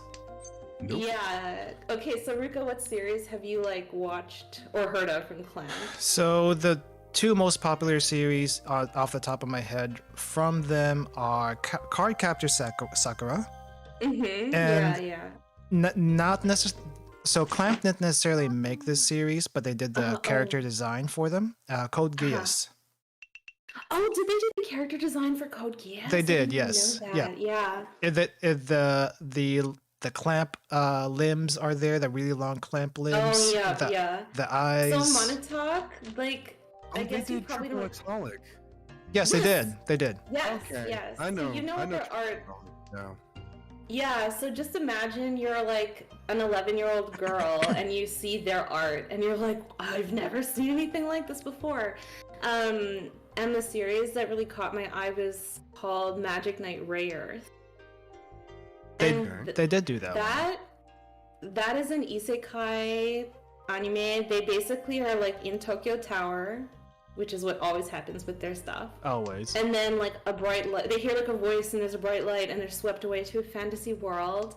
And they find out they're not just ordinary middle schoolers. They are the reincarnations of the legendary magic knights who like they fight with magic, and they have like swords and armor and like a transformation sequence like Sailor Moon style. It's basically a magical girl show with mecha. Yeah. They do have And mechs in the game.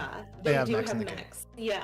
So it's like, and all in this like really beautiful traditional manga style where everything was like hand drawn. Well, I guess like a lot of people still draw their stuff by hand, but you could tell there's like screen tone, you know, that was cut out and laid out and like rubbed with an eraser to get light effects, and like you know, like splashes of white, which you knew were like white paint. Is this the that's like sorry, is this the manga? Mm-hmm. That's the manga. Okay, I did watch the anime as well, but it was the manga art that caught me, because the anime looks nice, right, but it's not the same. Like, it doesn't have that same quality to the art, you know? That makes sense. The manga had like a special quality to it. Yeah. And Clamp has a really unique style, so that made me want to start drawing anime, because I always liked to draw, but that made me always draw anime from like the ages of like 10 or 11 to like when I finally got to art school and was like told I couldn't draw it anymore. Because basically. The thing about art school is maybe attitudes these days change a little bit, but the thing about art school back then, I'm assuming this is the thing, is it's not proper art style. Yeah, and like now too, it's like criticized for being derivative. And well, the problem is it doesn't get any better when people get to art school and they absolutely refuse to draw like a realistic depiction when you have to draw like life drawing and stuff. Yeah. So I think it still happens, and like everyone's frustrated by that kind of situation. I mean, I kind of get it where in art school they want you to learn the basics of how anatomy, lights, shadows, all that stuff work. If you start drawing anime without that background, you're basically drawing whatever you see and stylistically without actually knowing how things are put together. At least in a classical way. I think it is important though, because like even when you think something is really stylized, like One Piece, like he's drawing crazy like bodies all over the place. Like he has to know the anatomy, because like there are shirtless characters who have like, you know, all these muscles and like dynamic poses and stuff. Yeah, I mean, he probably didn't go to art school, but he probably studied his butt off as far as as far as what do you call this? All the stuff he's drawn up to today. Yeah. It's like there's the foundations. There's the foundations. Then there's like the basics, and then there's, you know, your own application. And I feel as though people get caught up on that application part. Right. That's why you kind of see, at least in some art, it looks not quite right, I guess. Like there's something off about it, but you can't quite put what it is. Now there's, I mean, some people will do that for style points, or at least to make an illustration convincing. Moji gotcha. At least it wasn't the hand from last round. That would have hurt. count my blessings. Like you can.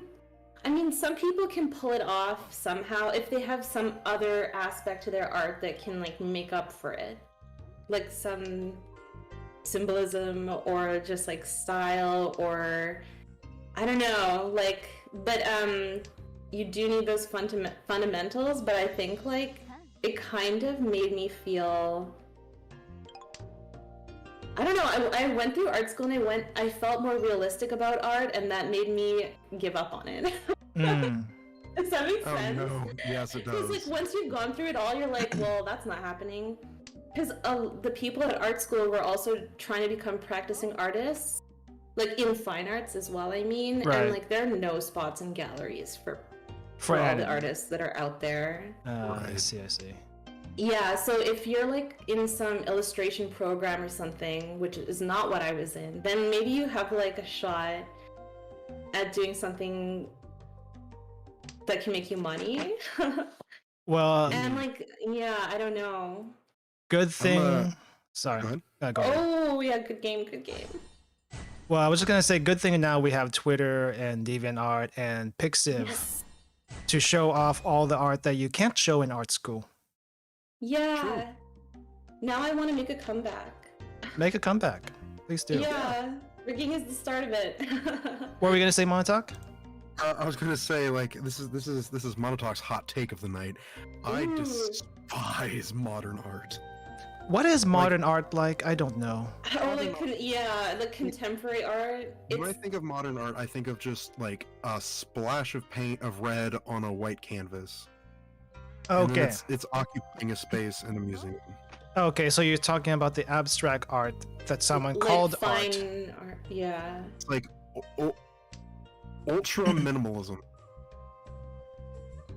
That's like, like, actually, it's kind of specific to say modern art, but you're right. Like, that is one of the genres, basically. Because, like, modern art includes, like, the kinds of paintings you see that just have, like, splashes. It includes like all the abstract art, including like the ones that are like just squares, you know, on the page and stuff like that. And that was like really new and interesting at the time. And now we're just like still stuck with it, kind of. With contemporary art though, like today, you can almost do anything because the art doesn't matter. It's all like How you explain it, right? but it's all about like the theory and stuff behind it. Which doesn't make sense to me, to be honest. That doesn't make Really sense to me. academic. It's really Oh. academic now. There's layers to it. Yeah, so like when you want to be part of a gallery show, you have to like write to the curator and like basically write an essay and then show your resume, your CV. And like the art itself doesn't matter compared to the stuff behind it. If that makes sense. How much clout do you bring to the table? I guess that's pretty much what Yeah, it boils it's down like to. clout, I think. And then how much can you sell it for? I think. I mean, we're not money and fame. we're not in that circle. We're not even looking out into that from the outside into that circle. So it's a little difficult to say whether or not that is the case. But it does give off that feeling, right? Those Where- are the people who are like in big galleries and stuff. Yeah. Or even in small ones, it can be like local clout too. A lot of practicing fine artists have to teach at university. You like pretty much have to become a professor at the same time to support yourself. So I've always thought those were the most interesting career or like professions to get into. The ones where like you make the most money of teaching it. So you teach it to a new generation, and then they just become teachers. It's just like a layering kind of thing. Because working at the university, I see that like just very, very often. yeah. Earth sciences. It's like, okay, we've got all the geologists we need. Now I'm gonna go teach why this rock looks this way. Yeah, because there isn't room for all of you. Well, I guess in the trades, maybe you did work for a long time and now you're just like, I'm tired of that, I want to teach now. But for a lot of disciplines, it's like, as soon as you graduate, you have to do both to live, I guess. This is I what. don't know. Well, I mean, this Yeah. is probably why I decided not to get a PhD, because it's a pain in the butt, and I did not want to teach. I did not want to be in school just for that long. It's like I want to be out in the real world to see what real world people did. So it's like, okay, it's the same thing. Did you go directly from your bachelor's to your master's? I did not actually. That was more of a. So originally, when I got out of college, I wanted to be a pharmacist. And before doing that, though, I worked in a hospital pharmacy to see what pharmacy was like. I probably could have shadowed someone, but that wouldn't have given me the full picture. But also at the same time, it was hard to find a job at that time when I graduated. So the next best thing I could think of was go work in a pharmacy, see how that actually works out. And after working there for 2 years, I decided, no, I actually don't want to be a pharmacist, but I don't know what else I could do. No one is hiring me. And then And then you went back to school? Yeah, and then I went back to school and got my master's, and then I'm doing what I'm doing now. I haven't been doing what I'm doing now until recently, but that's basically how I got here. Yeah. But no, it's not like I went straight into a master's or a PhD program. You can go to a PhD program and then come out with a master's, but Right. I knew though that I did not want to be a PhD because typically trying to get a PhD takes years of 3 years? It could be more than that. It could be 5, 8, 10. Nice work, Mojiko. Congratulations. Nice job. I'm so Congratulations. close behind. I finally raised my status a little. Sorry to interrupt there. Let's see. Are you guys up for one more game, or should we call it here? I could do one more. Let's do one more then. Yep. All right. We got one more game, guys. So if you want to join us, this is your last chance.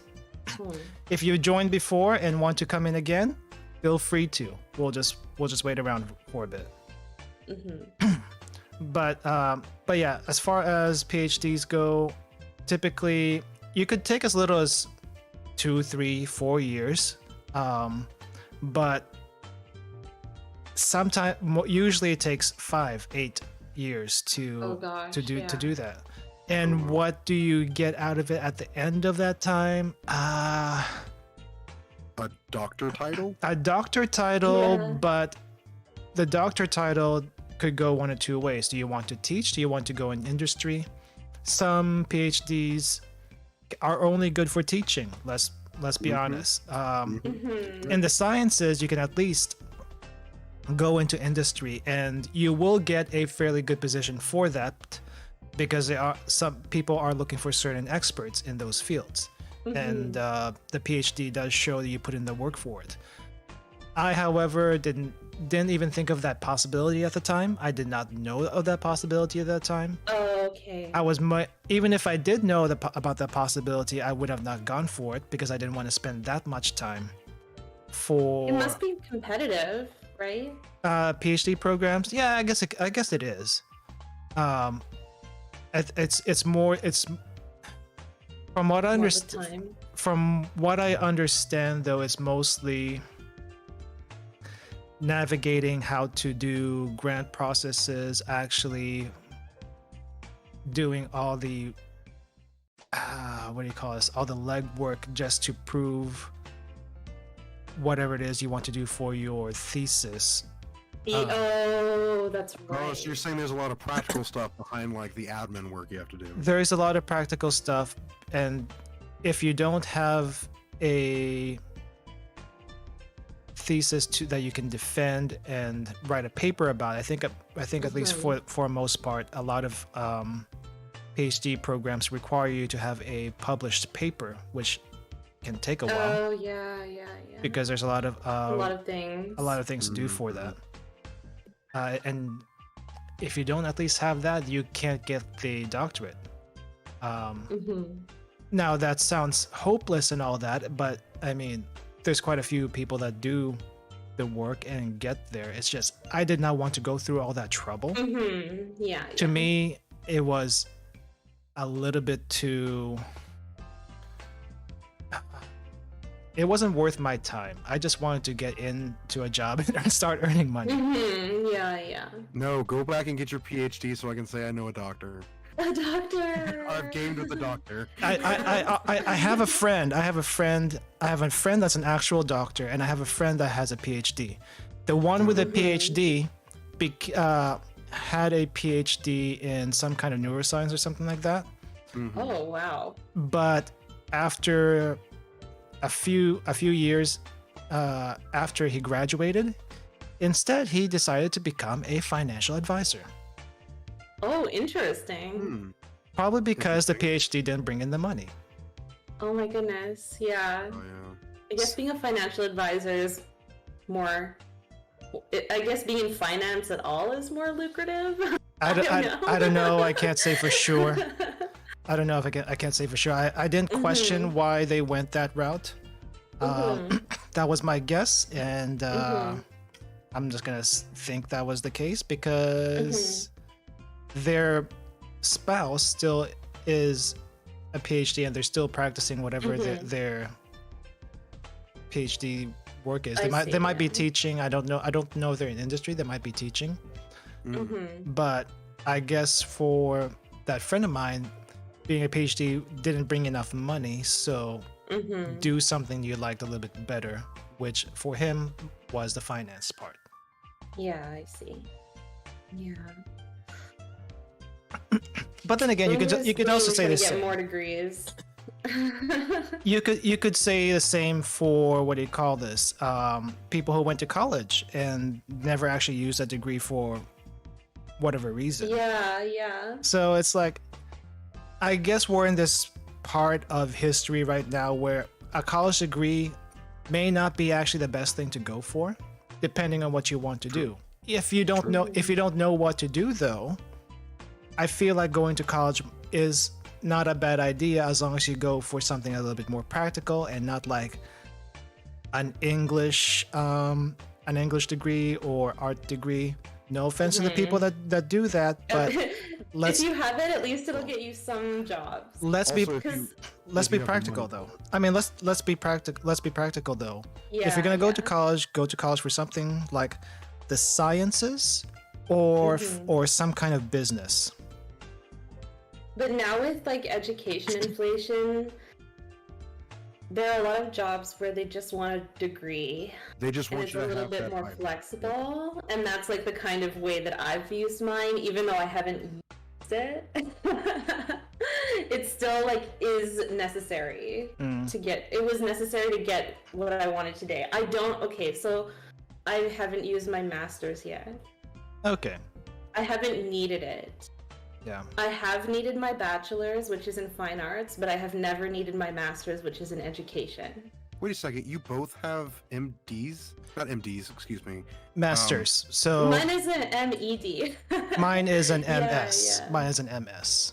MS, yeah. Master of Science. I got mine because I thought if I wanted to live in Japan forever, I wanted to teach at a university. And then it didn't end up happening that way. But I could go back and teach at a university now. You could. I have 0 degrees. Okay. That's fine. I mean, if you're doing well with 0 degrees, that works too, you know? Yeah, I'm doing nothing with 2 degrees. Because I know there are people who went to like a technical school or professional school to be mechanics or plumbers or something like that, and they're doing well because those jobs are in high demand, but no one wants to do them. I definitely think that if I were to go back in time, I still wouldn't go to college. Okay. I still would not go to college. Well, if I had unlimited money, yes, I would go back to college and just become a career college student. But if I continue the path I would now, I would go to trade school of some sort. Yeah, 100%. Yeah, I feel like trade school is the way of the future. probably for a lot of Gonna need stuff. plumbers. We still need plumbers, we still need mechanics, and you're not gonna hire an engineer to be a mechanic. You could, but that's a little bit too much. It's like hiring your uncle to fix your car. Yeah, I think that they don't. I think that even if people have like some advanced degree and could do a job, they often just don't get the job because they're not the person that you know, like would usually be in that job. You don't need to have a master's degree or whatever. So you're considered overqualified. And then you don't get hired. I hate that term so much, to be honest. It's like, it's like I don't think I've ever heard of that until the time I graduated from college. I feel like that was not a thing before then, but suddenly you're trying to apply to all these jobs when the job market was pretty bad, and they say you're overqualified because you have a degree. What? But I just wanted to get a job just to get by. It's like, how is that overqualified? You know? Hey Doobie, welcome to the stream, and I'm guessing that's a meme line that's been going around recently. I have seen this, not very often. Oh, what? Oh, Okay. boy. Oh boy, oh boy. Have you seen this line? I have not seen. No. I've seen a few times. My friends have said it, but I have not seen it online. I don't know the context, to be honest. Oh. I don't know the context. Well, let's just Google, see what happens. Nothing bad, right? Well, you Google it because I got a stream to do here. All right, so we don't have a fourth. I think we'll just go with AI. We'll just add the AI. We'll do this. We'll just do this last round with the AI. I think it's too dangerous to Google on screen. On the stream. Well, It's a meme. Okay. it's a meme. I know it's a meme, but the thing is, where the heck did Okay. where the heck did it come from? It's a viral tweet post. Okay. Okay, Gosh so darn it, it's just- people!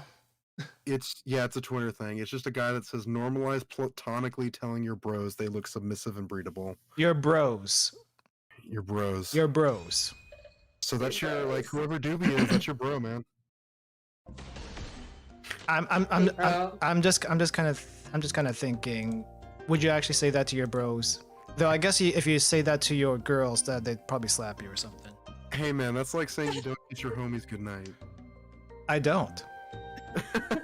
You don't? I don't. You don't kiss your homies goodnight? I do not. So cold. he makes them earn it. Yes, I make them earn it. Oh dear. I make them earn it. Oh dear, oh dear. Man, but like actually, I want to go back to art now, Mhm. but like if I had to do teaching again, I wouldn't be like that sad because I do enjoy it. Okay. But now that I have like a kind of base rigging, I feel like that's a starting point for like A lot. my art career. Yeah. Yeah. My art career to restart. I mean, if it's just rigging, you can do that without having to draw anything. But if Yeah. you want to design something from the ground up, I guess you need to get a little bit more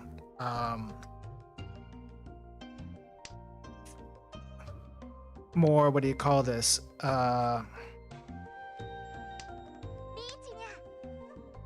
Like you need to like build up your interest so you can get some Mm-hmm. inspirations from those too. Yeah, it's tricky. Like, I think like a lot of people build up interest as artists by doing fan art. Yes. Mm-hmm. I mean, that's a good start. It's a good start. Yeah. It's like, It's actually probably the fastest way, I think, to get attention. well, think- to get attention for one, but also like, is there something you liked enough that you wanted to make art of because you were just that big of a fan? Yeah, that's my problem. That's why I might just end up being a rigger forever. I mean, and then you become a really good Which is fine. which is Yeah. fine, and you become a really good rigger, and then you can join Iron Vertex, and holy crap. Yes. And it is like actually, it is creative in its own way. I think it's probably like creative enough for me. Yeah, I was watching a friend of mine doing some rigging earlier today, and Mhm. I gotta say the process to do that, it looks very funky. Yeah. It's terrifying. it- Rigging looks Yeah. terrifying. Well, it's not so terrifying as how complicated it is, though it can be. It's more like, where do you put this piece? How does this piece look like once you turn the head or whatever? That's why I feel like that's why I feel like you should probably learn some art. Oh my gosh, this goes back to what you were saying before about art fundamentals. Yes, like, even yes. if you're gonna draw anime, you should still have some idea of like anatomy. Yeah, in this case though, for rigging, it's an idea how to do animations. At least that's what my art friends tell me. They need an understanding on how to animate to do really good rigging. Like anatomy helps. And that's its own thing too. Yeah, its own discipline. Anatomy helps, but animation's a little bit different because there's it's not as exact as anatomy, like per se for drawing. It's more like, what would this look like? How would this look like when it moves in motion? That kind of thing. Like some of it is logical. Or like all of it's logical, but like some of it's easier, I guess, than other things. So like when you're putting down a rotator on a shoulder, that makes sense, and then the arm just moves up and down, and like most people can figure out the way an arm is supposed to move like that. Yeah. But when the face turns, then you're like, well, what does the cheek look like at a 3/4 angle? Yeah. You know? It's like, because all the art is from the front, so you have to like imagine what it looks like. yeah. I mean, also, like, where do the shadows fall? Where are the eyes and mouth, and if there's a nose, where's the nose positioned? Where's the hair positioned? Yeah. I don't know how you anchor everything in live 2D, but I imagine it's not usually automatic. No. Like, you usually have to move it to where it's supposed to go. Did I just kill you? Please tell me I didn't kill you. Okay, no, you're alive. You're alive. Every single one of y'all, including the AI, just won off of me. Oh my god, that's a lot, Mangan. That's a very strong hand from an AI. I didn't get very much off of you. Come in there. Oh no. We're being put to bed early tonight, guys. Yeah. Sorry about that, Montauk. I think you've been pretty unlucky for the past few games. I'm sorry. Yeah, some of them have been fine. But honestly, I've just been a bit distracted because tonight's been a fun a topic I've been wanting to talk about for a while now. Okay. Yeah. Oh my gosh, you guys! But like, okay, Montauk, was there anything in your preparation that you wanted to talk about? Yeah. Before we forget about it, because I know we've been derailed quite a few times just by ourselves. The only other thing I had was when it comes to setting out a template for why a person is inspired by something, I was thinking about this, and the template was just because X is good at Y, I want to be Z. Yeah. So it's like that is how like I would explain to somebody how to draw inspiration from something. And it's up to the individual to figure out X, Y, and Z. So it's kind of like, who do you want to mimic, right? That kind of thing. Yeah, and for what reason? For what reason? Right. Yeah. So I don't think we've talked about this at all, but I've seen a few videos regarding this topic when it comes to streaming or content creation in general. There was one video I saw. Name 3 to 5 people you want to emulate, and ask yourself why you want to be like that. And make your content either in a similar style or better than that style. Improve upon an idea. Yes. Yeah. So or even just build your own version. Pretty much. I have something to say on this one.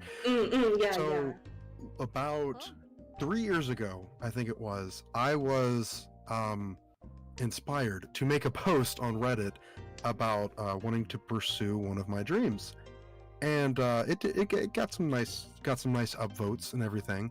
But one of the best pieces of advice that I received in it It was about voice acting.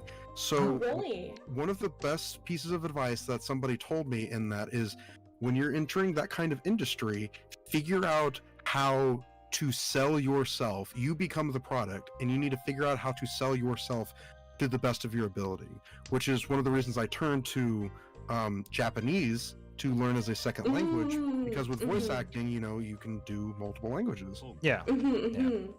So that advice that person gave me, like that random internet being, really stuck around with me for a long time. So you're saying it's not enough to have a good voice and being able to act. You need to have a little bit extra more than that, I guess. Not necessarily. Not necessarily.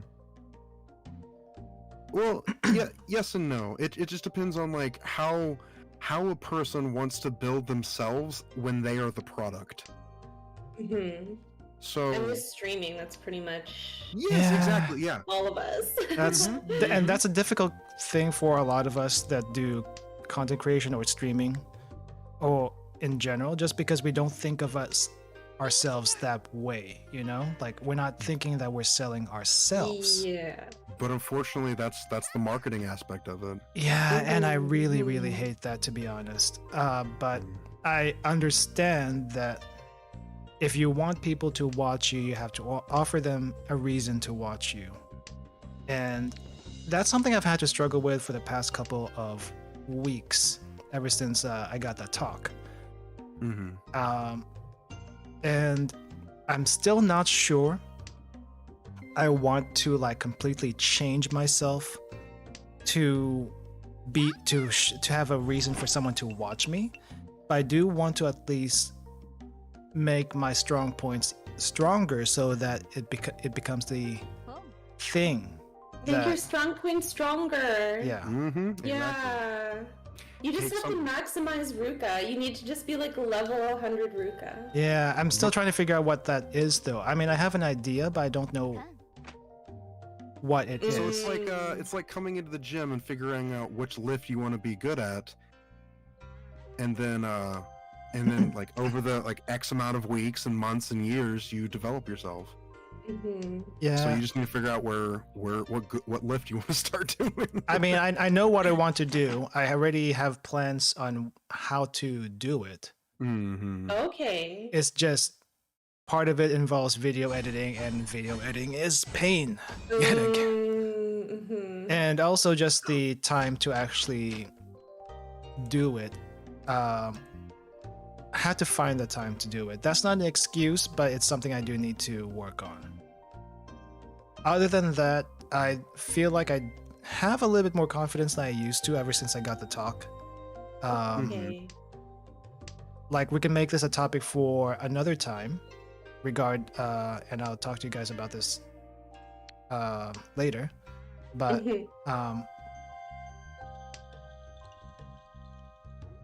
crap. I don't think you have a problem with content. Well, I have a problem. I have a few problems. I don't know about content or whatnot. I know I'm not focused on this channel. There are quite a few variety streamers out there, and they do well doing their variety streaming because of their personality or whatever else it may be. I know their skill at the game, or I mean, I know charisma is also a huge part of it, and I'll be honest, even I recognize that I don't have a lot of charisma myself. It's never a so hard on yourself. It's not a stat I put any points into. I have always been the support character. I have always been the support character, and it's difficult to come out from being a support character to being someone who's a little bit more than just a support character. The ADC. Yeah, I mean ADC. Attack carry damage. Attack damage carry. Oh. Yeah. It's a League of Legends, or it's a MOBA thing. Yeah. I figured it was a MOBA thing. Yeah. I mean, it's not like I can't. Crap. I guess we'll. That was bad. Well, Okay. hey, man, that's why you do networking stuff like make a podcast with your friends. Yeah. Well, I mean, the podcast idea was just because I wanted to make our Mahjong talks at least.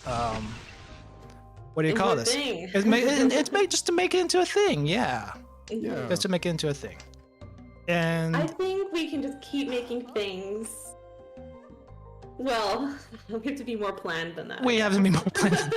I have to admit this particular podcast was not as planned but also we had a few it's weeks. fine. We had a few weeks in break in between.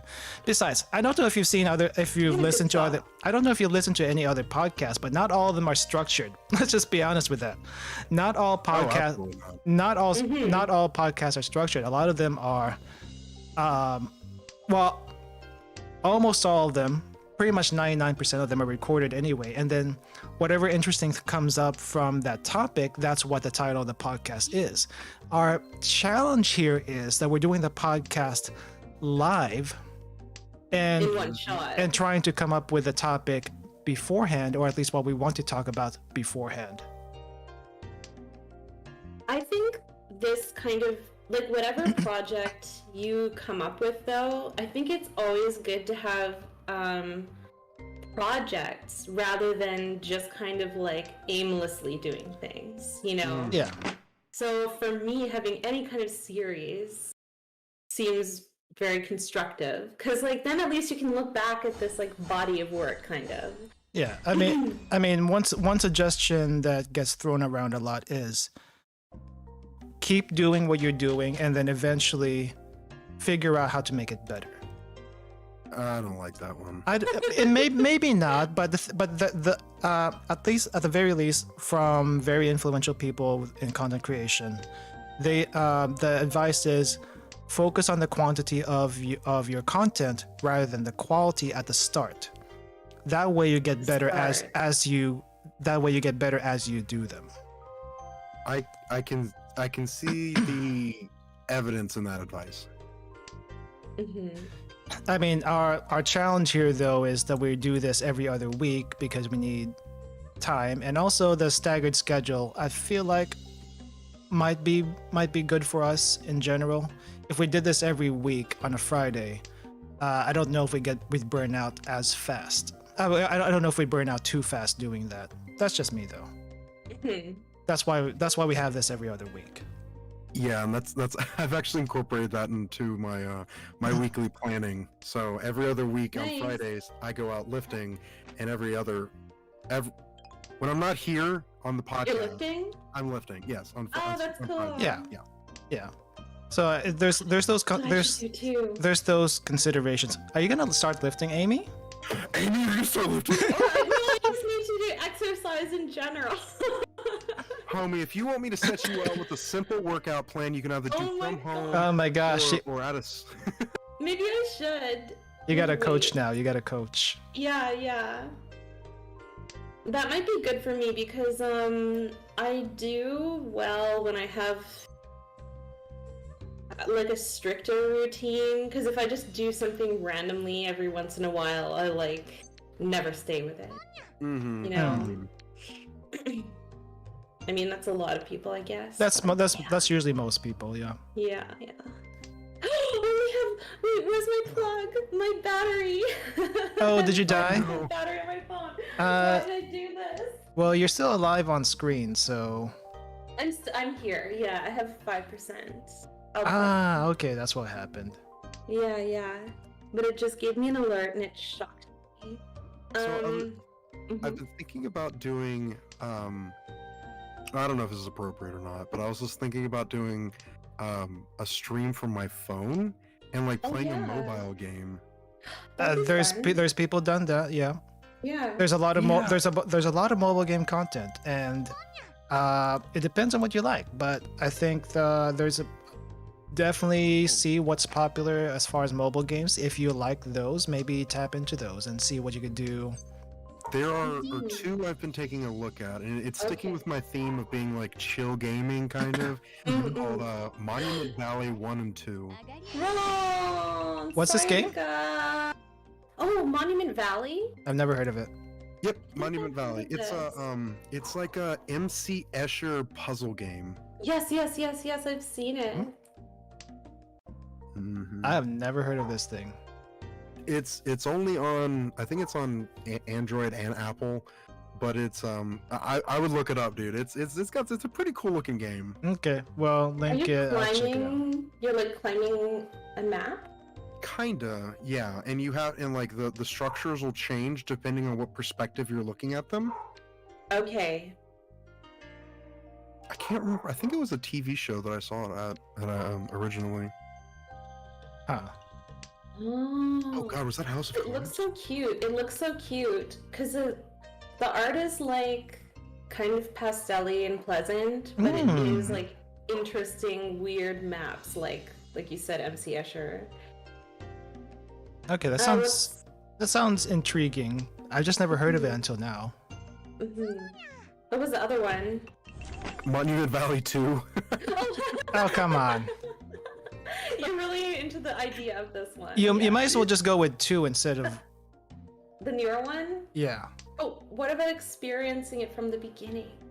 Yeah, that's. I mean, the games only last, or they're not that long at all. I think I could probably beat both of them in maybe 2-3 hours.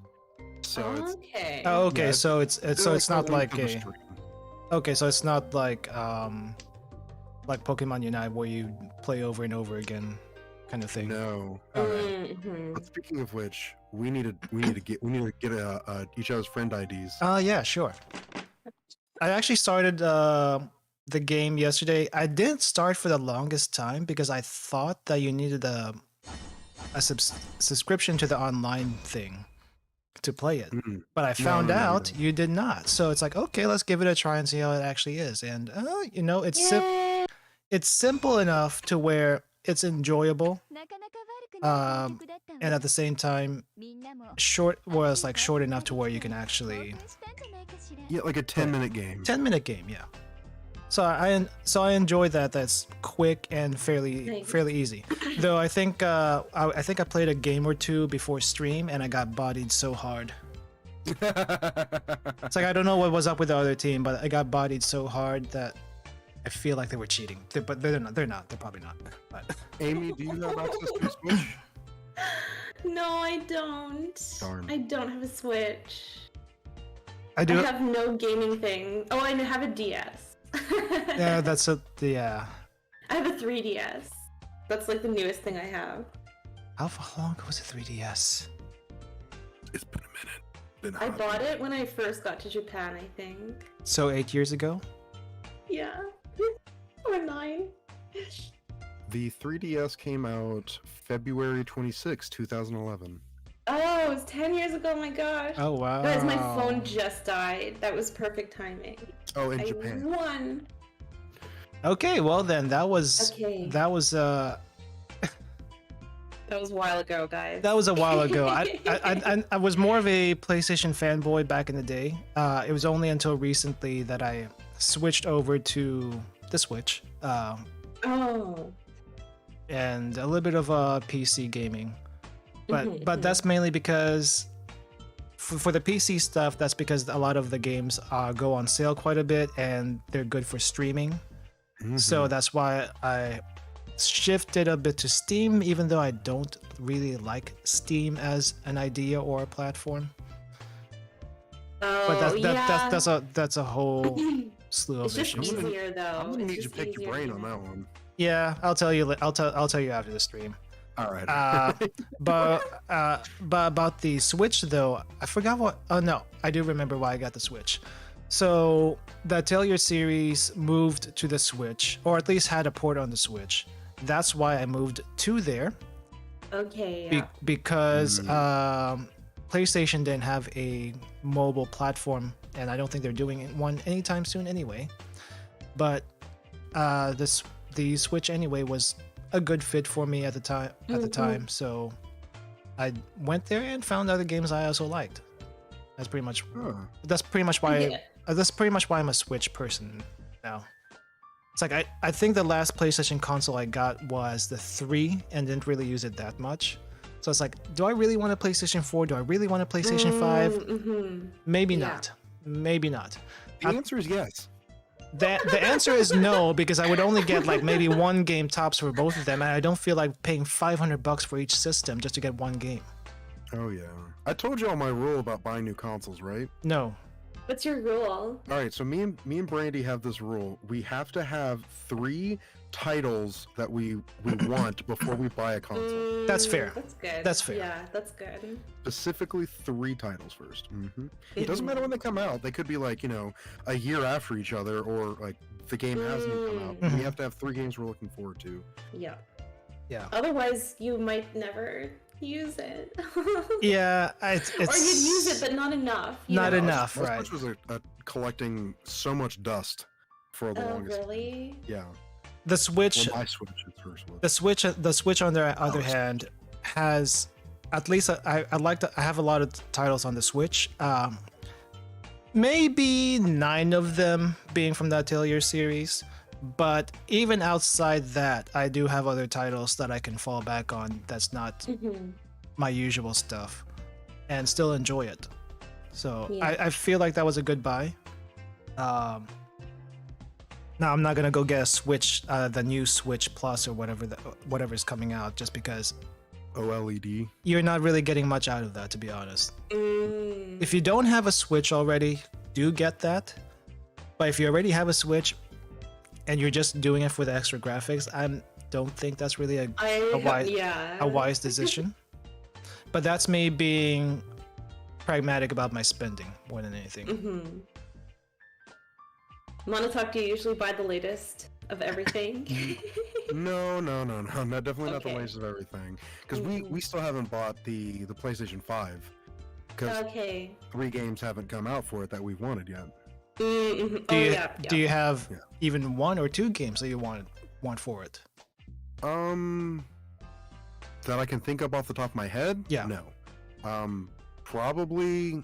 Well, I think the only one that I can be like, yes, I'm getting it right now is Dead Space. They've announced a remake of that. Isn't that going to come out on Steam anyway? So I would rather play it on the console. really, okay. There are certain games that I like for first-person shooters, PC all the way. Action adventure platforming, third person, console. I mean, you can hook up a controller to the PC. No, you. You can, but I've tried, dude, and it just doesn't work. It's for not some as reason. good. There's no. It's not that it doesn't work. It's that it's the configuration never works. if So- you're using a PlayStation controller, yes, it's finicky. But just honestly, just grab the Xbox controller. It doesn't really take that much getting used to. I hate Xbox controllers. I know, I do too, but I still got used to it. That's true because you played Ender Lilies with an Xbox controller. Yeah, I originally wanted to play Steam games with the Switch controller, but for some reason it disconnects like crazy. So Oh, the Switch Pro controller. yeah, for some reason Yeah. it disconnects like crazy, so I had to stop doing that. I also used to use a PlayStation controller on Steam before, but there was some disconnection issues, so I didn't do that. So I just sucked it up and got a Xbox controller, and eventually got used to it. It's not terrible, but there is a curve to getting used to it. Oh yeah. Because it's big, it's bulky, but if you hold it just right, it's actually not too bad.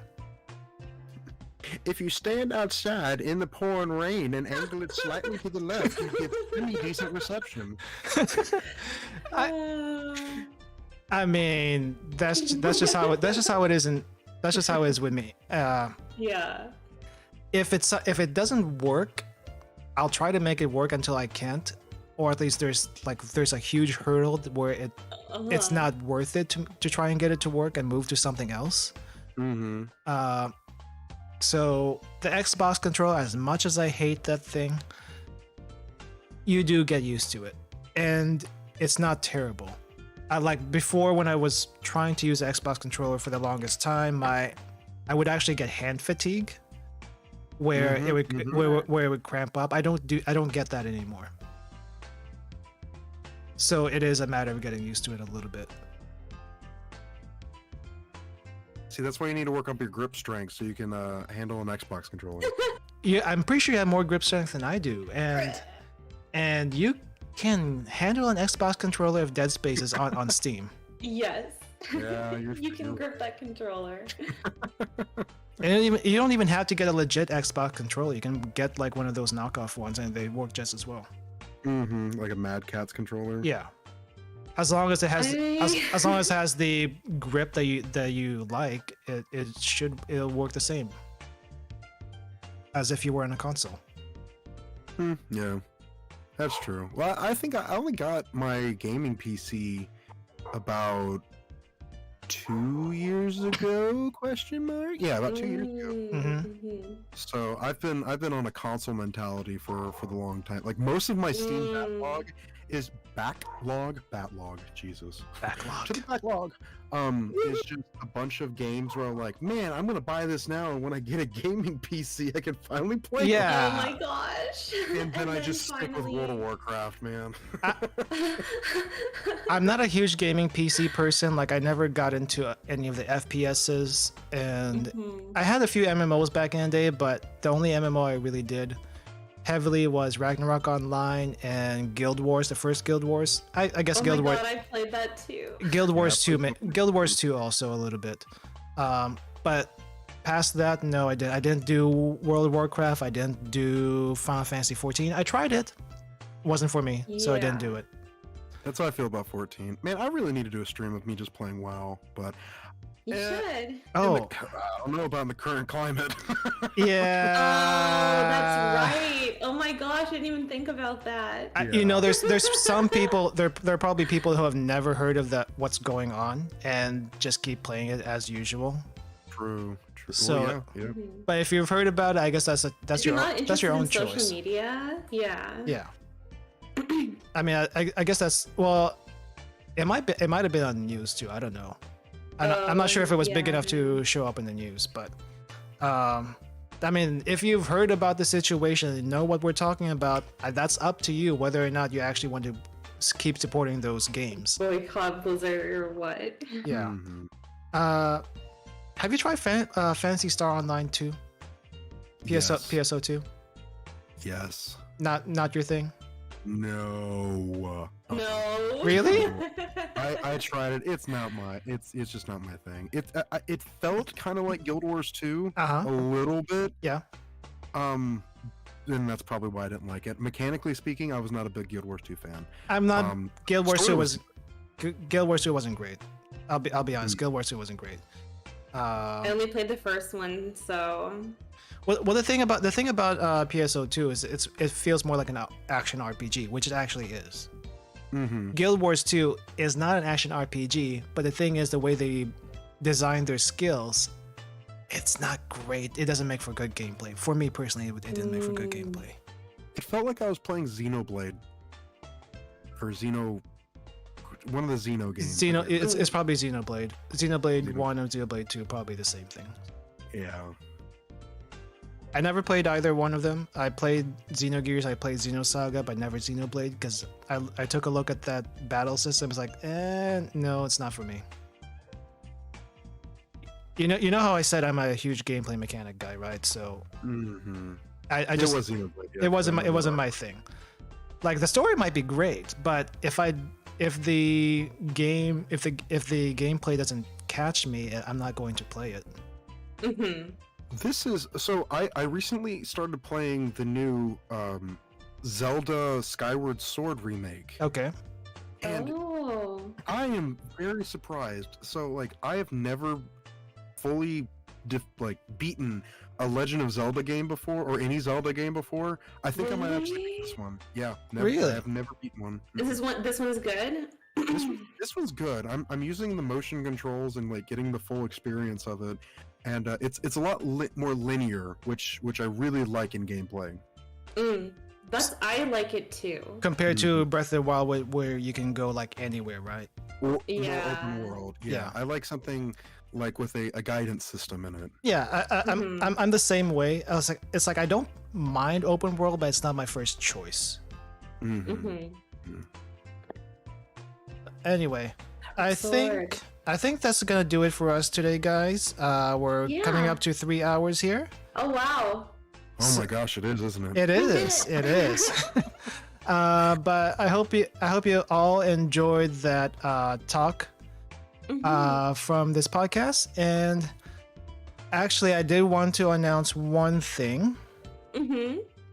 So you may, if you're not on Twitter, I have announced this thing where we opened up, or at least I opened up anyway. I opened up a Curious Cat for you guys to drop comments, suggestions, or anything else you want to let us know. If you have questions, suggestions, comments for us, drop it here in Curious Cat. We'll be checking it out. The link is going to be in the description below, so please go there. And we'll be checking it out next time, see if we get anything at the end of next podcast to see in 2 weeks. 2 weeks, yeah, we'll do it in 2 weeks. Yeah, I don't know. It's fun to reminisce. I know I'm always talking about like old anime and stuff. Yeah, but it's fun. I'm not very like up to date on gaming or anything either, guys. I'm like the kind of casual gamer who's like only playing Mahjong right now. Hey. This is like my gaming activity. I mean, it's fine. We have all sorts of viewpoints here. I'm not sure what we'll be talking about next time, but hopefully one of these days we can get like a guest or something. Yeah, that'd be nice. I do know one guest already I want to bring in here. I forget what topic it's for. I'm gonna have to review, but yeah. So hopefully we can get a guest here, and hopefully we can get a little bit different viewpoints depending on what it is. So.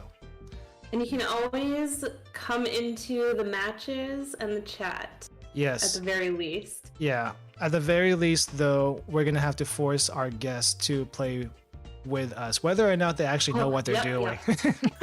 That is a requirement. That is a requirement. Just move the tiles around. That's all you need. Just move the tiles around. Move the tiles around, and they have to do it for the duration of the stream. Oh my god. So the requirements for players on the stream is at least me, because I'm streaming it. Yeah. And then whoever the guest is, and then you guys can take rest or turns if you want to. Yeah, definitely. Easy peasy. Yeah, but I have to be here because I'm streaming the game. Oh, of course. Yes. But anyway, that's all I got. Sitting out for a round or two. Yeah. The only last thing I wanted to say before we get off is, like, anybody listening, I really encourage you to find out what inspires you, write it down, and then really reflect on it. That's what I did this week with some of my stuff, and I feel like it really helped me like reprioritize where I really wanted to get my inspiration from, and like where I want to use my inspiration going forward. Yeah, that's helping me feel pumped up here. Yes, yeah. I mean, same for me. It does help to figure out where you want to go and how you want to get there. Work on improving yourself. I recommend biting that thing in the head. Yeah. And there's so many good role models out there for anything now. Like, can be the most obscure hobby ever. They're much more accessible now than they were years ago, for sure. Because we have social media, we have YouTube, we have pretty much whatever. Before you just had celebrities, and that's really not much to go on, to be honest. But anyway, that's all we got for today, guys. Thank you all for coming. Hope you guys enjoyed that. Thank you guys so much. Monotalk, thanks for writing stuff down. Ruka, thank you for hosting us. Thank you for hosting, dude. No problem. Yeah. We'll see you guys in about 2 weeks. And thanks for watching, Moji. See you guys next time. Goodbye.